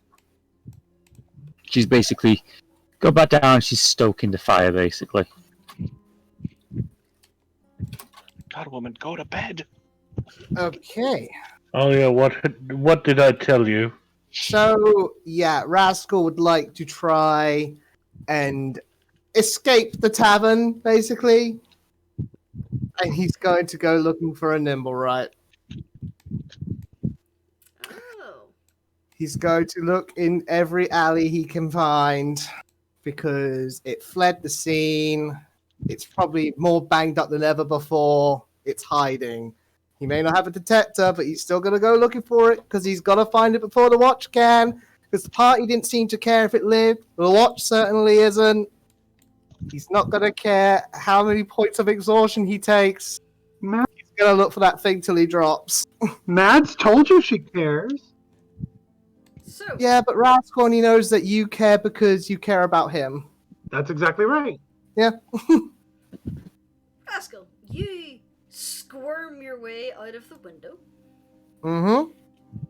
I would like you to make me an athletics check to see if you can basically keep your grip on the tiles. Uh-oh. Hopefully, I do have a spell for this.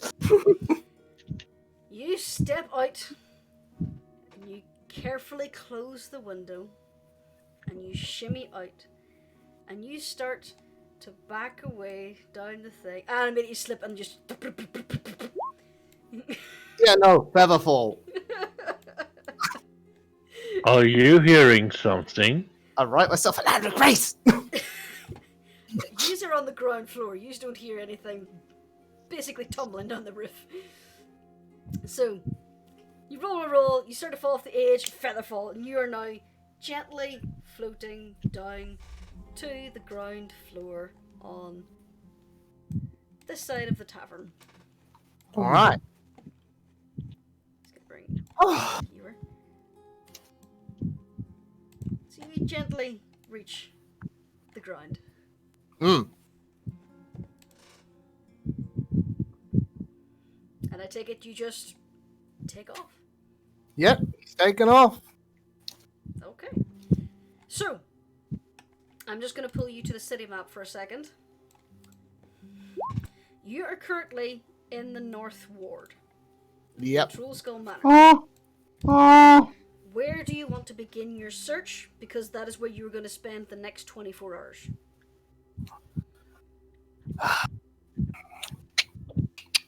There were alleyways around Graham Villa, was there?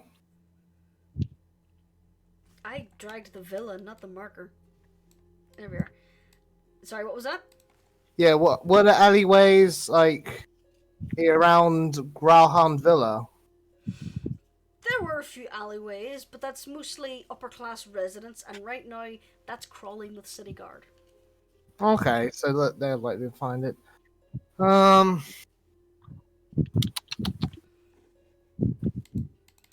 So you have the Field Ward, which is the lower class slummy area of the city. The Sea Ward, where it's mostly bureaucratic offices, law offices, commerce guilds, warehouses, lawyers. That's where the pencil pepper professions are. The Castle Ward, that's where most of the guard facilities are. That's where the big market is. That is one of the most foot traffic populous places in the city. You then have the City of the Dead, which is the graveyard.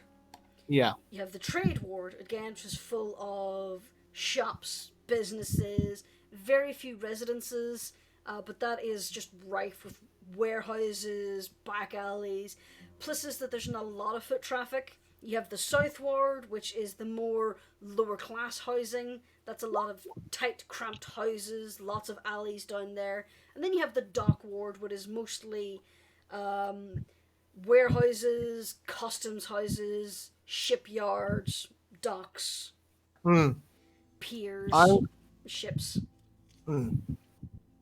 I'm going to say that Rascal will head for the Field Ward, because if this thing wasn't desperate before, it certainly is now. Okay, so Rascal heads north to the Field Ward and disappears into the back alleys. Back to the Yawning Battle Map. Not the Yawning Battle Map, god damn it. Rascal's Rendezvous. I was going to say that was great. There was two of me then. Shush. That would have been interesting. Rascal, I'm just going to put you there in what really should be a player toy box, but it's just off the map. Off the side of the map. So, Hunter has gone to bed. Mads is unconscious, and so is Captain Bazan. Zafira is prodding at the fire, whilst Ashward is reviewing job applications. At the moment, for your tavern to open, you need a barman, and if you want to serve food as well, you need a chef. You also could use what would be a general hand, a tavern girl, someone to serve the drinks, clean up the tables, keep the place generally clean.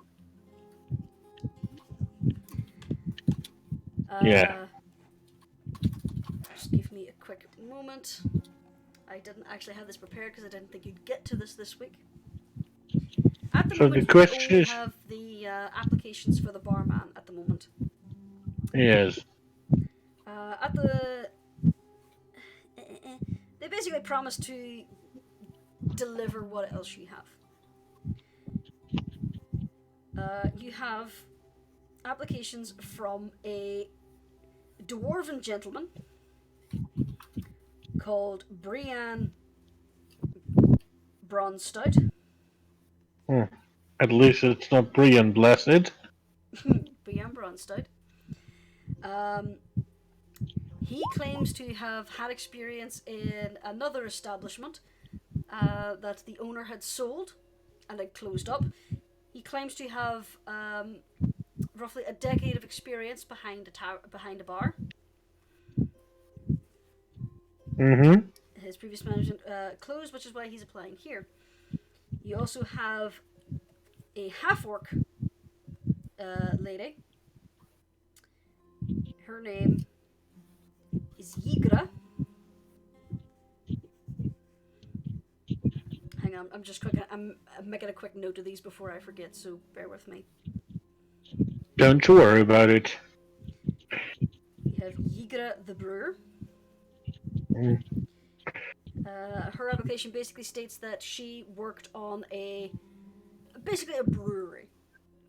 It was her job to ensure that the yeast was well taken care of. She knows her ales and her beers. She has probably about 6 months of experience in working in a bar, but this is her first job that would be within Waterdeep proper. Bear with me, I'm making these guys up as I go, so give me a moment. Don't you worry about it. But for some reason I knew that there would be a half-orc in there. Actually, even a half-orc woman, Lastly, you have... I had a name and I completely forgot it. Aren't all employees just made up? Technically, yeah, but if I had time, I would prepare these beforehand.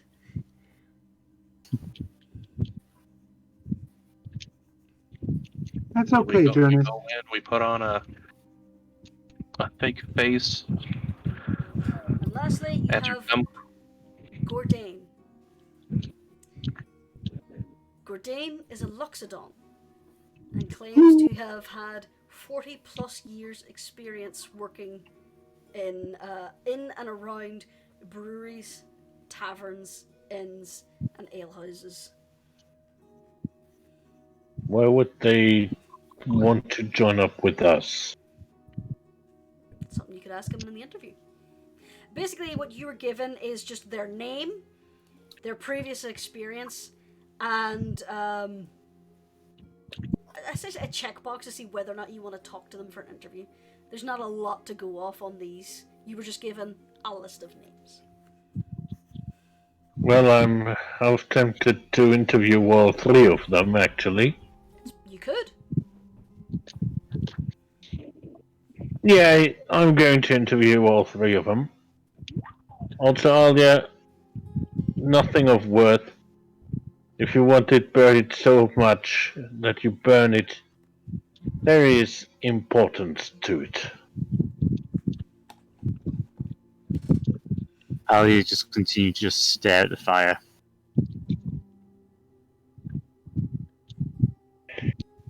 Maybe one day you will tell me.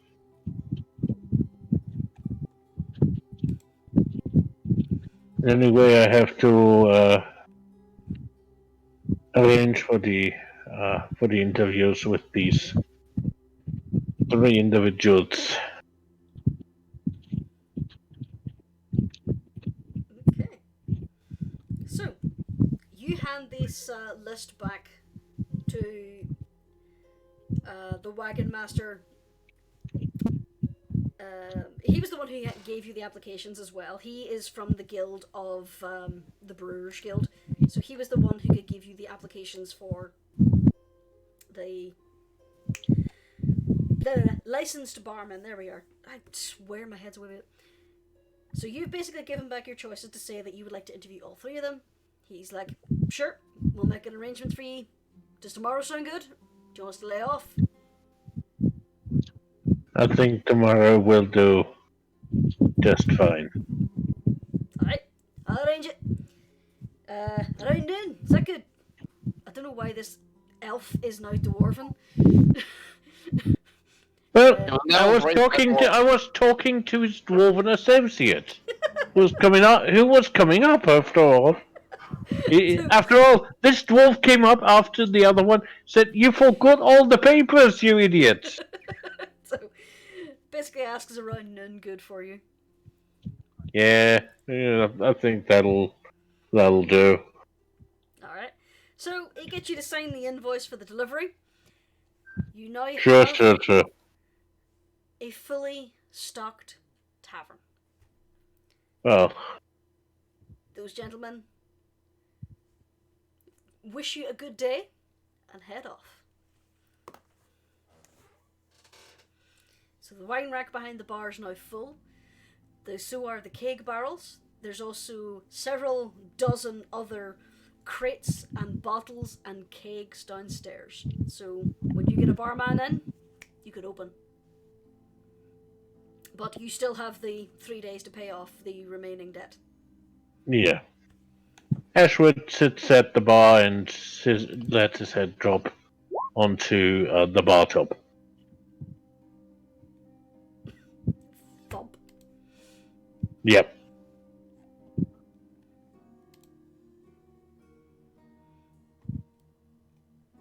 Things didn't really go as we planned.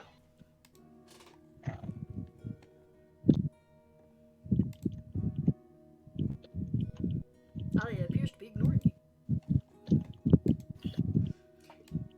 So, I will say, this is a good stopping off point. Oh, yes. Yeah. Yes. No! So, The evil DM. Ah! the Black Network is being questioned. Yep. Its members are being told to lay low, not cause trouble. Mhm. Got it! Rascal I has don't know gone nothing. off on his own investigation. Yep. He didn't bring down. Captain Vaizan is exhausted. Uh-huh. Alia has lost one of the things in her life that gave her purpose.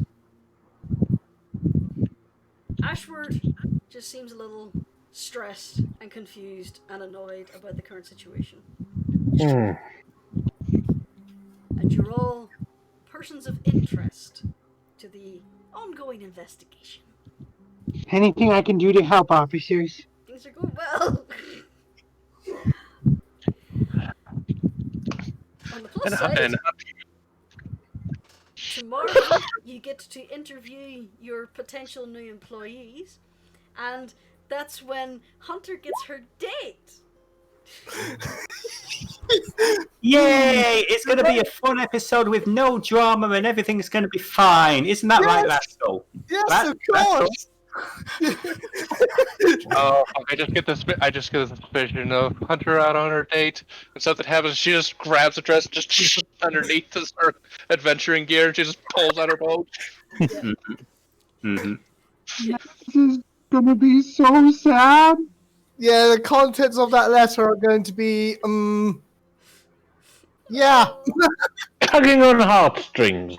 Peach is slowly waking. You know, it's like he's still in a deep, deep sleep, but it's just like that little bit of consciousness where it's like, you know, it's like da da da da da da da.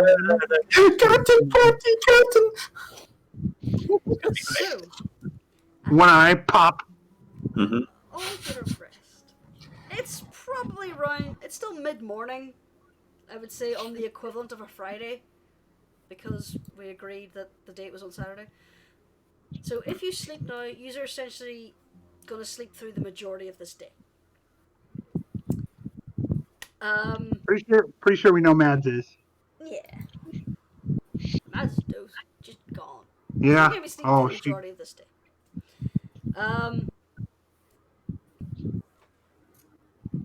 Let me just quickly check on Rudolph real quick. He has just enough gold, I believe. Yeah, he has Yep. just enough. I take it you took your fine out of him. Yes. Yeah, okay, good. So you should be okay. There was something else I was going to say, but I just completely forgot, because as you were joking about the date, I got a mental image of, you know, those like little sitcoms where one of the people on the date is trying to hide from their partner that something serious is going on in the background. They have to keep zipping away. Mm-hmm. I just had a mental image of them out dancing and Hunter like having to like on the low fight things and then try to come back and act normal for the dance. Yes, that'll be exactly what happens. So that image popped into my head and now I've just completely forgot what I was going to say. Excuse me. So, oh yes, now I remember. Level up. Oh, Hey! Hey. You're all now Okay. level 4. So what that means is, since I am terrible, when we're done, I would like someone to help me level up. No problem. Thank you. So, this has been a fun episode. You Oh two- God! From the beginning, you know, it's like because in the Twitch chat, I was the only stuff that's in there was like, "Yay, this is gonna get dark." yes. Yeah. Right. So Yeah. So the Zentarum, for the moment, is not going to be giving you any information. Mm-hmm. You do possibly have another source of information, but you need to kind of finish off with that line of questioning. Get a talk to Merc, maybe. Mm-hmm. But in the meantime, play of the game.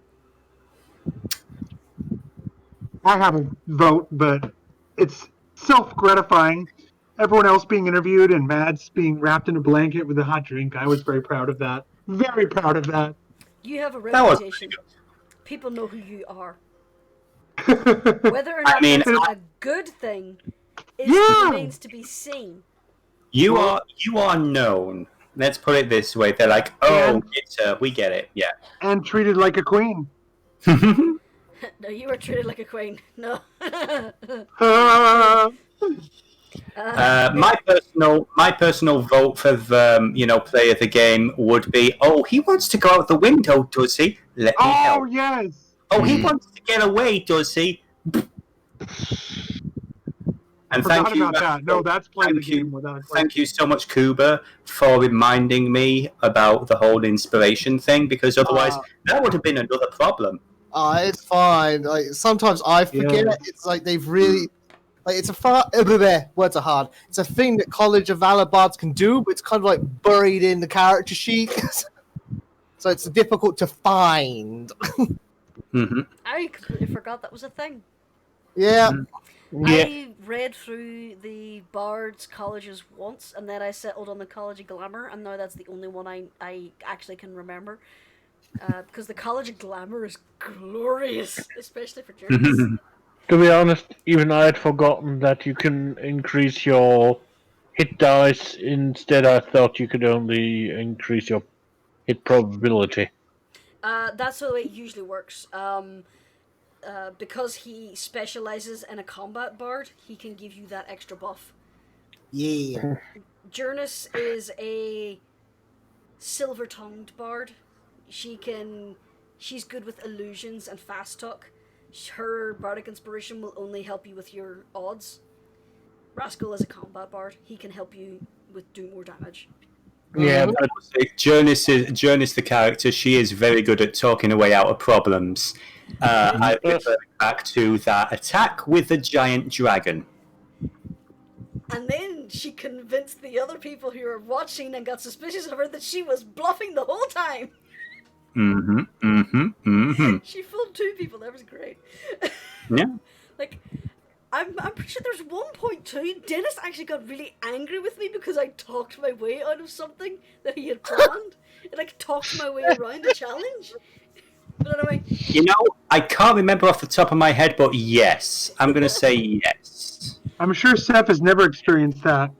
I think it was He something really to wanted do us with to fight the dragon, Charles. Didn't happen. I think it was something to do with the church. But anyway. Yes, that was it. Yes, there was supposed to be an entire fight that took place inside the church with a bunch of parishioners. I think you kind of just wormed your way around it. There was a little fight, but you kind of diffused it instantly. There was also the bard gonna bard and enamoring the boss and stealing the gun. Anyway. Yes. Fail of the game. I think it's going to be a beautiful Katamari. Hunter got a lot of nat ones. My vote, Encyclopedia Blue over here saying, hey, the windows, I saw right through them, like Bugs frickin' Meanie. She had a concussion. Doesn't matter. Legit Encyclopedia Blue. I vote for the Nobody stairs, though. thinking Yeah, the stairs was amazing. to incite the sad boy. She thought she knew what was wrong. You guys, I've said before, I said it before, they were snuggled up. It was like, talk to me, sweetie. Assumption of the mother of all fuck-ups. Yeah, yep. I'm sorry, D. Like, Mads knew what was wrong, basically. Yes, she did. And want to find a nimble right. Yes, but she thought that she would not. She didn't think for a minute that he would abandon her. Questions, comments, or theories? Where's Rascal gonna go, and what will be left of him when we find him? I want to ask. I actually do have a question.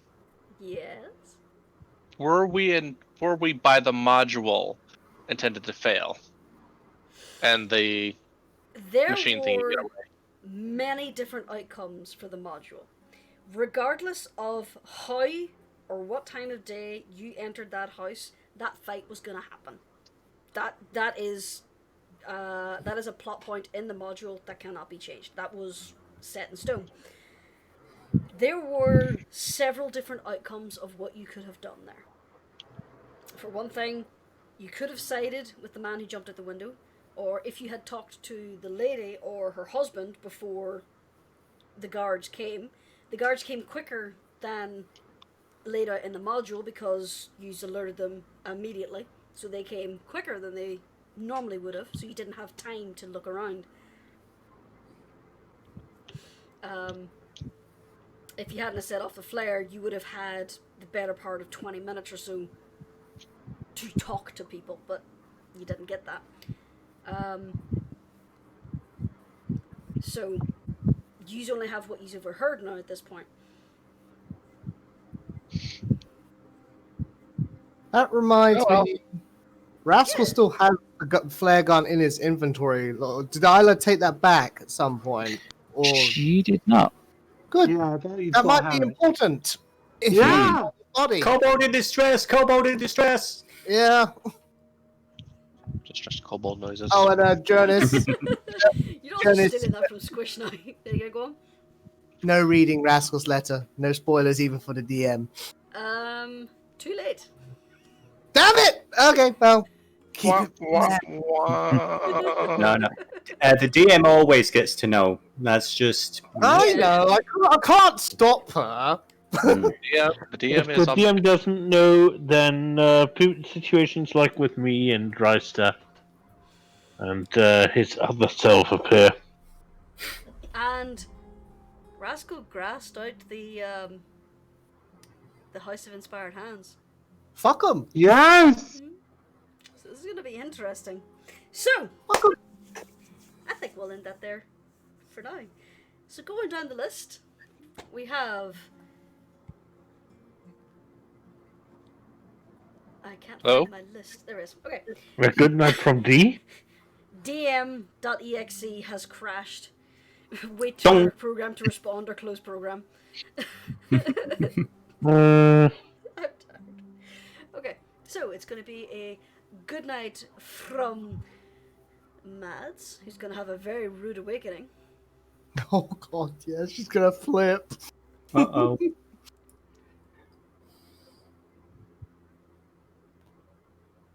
And 19? Yeah, I was. Yes, I was crying. Oh no. Oh! That was. I was Oh, crying. okay. Oh, honey. Oh god, wait till you read the Mads is letter. going to be so bad.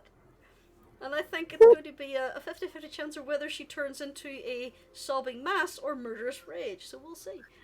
Yeah. Who said she has to be one or the other? It's a good night from the landlord. Good night. When did I turn into the landlord? Whenever You're you the take only one who's responsibility doing the for tavern doing management. tavern work. It's because otherwise the tavern will not come into fruition. Then we have no income from the tavern. We'll be stuck. Being poor, being unable to help the society in general. You get the idea. Just going through my head now is Master of the Ass. Ah. Quick to catch your eye. Never let a passerby pass it by. Anyway, a good night from Kitty preparing for a date. Good night, everyone. Per Kitty got squished under the Minotaur. Oh no. Moo. And again, I have missed Devillo because I'm at late. Good night from the tired beefy boy. Good night, kids. Be safe, be well, wash your hands, wear a mask, be careful out there. The world is insane. Try and make it a better place. Love you all.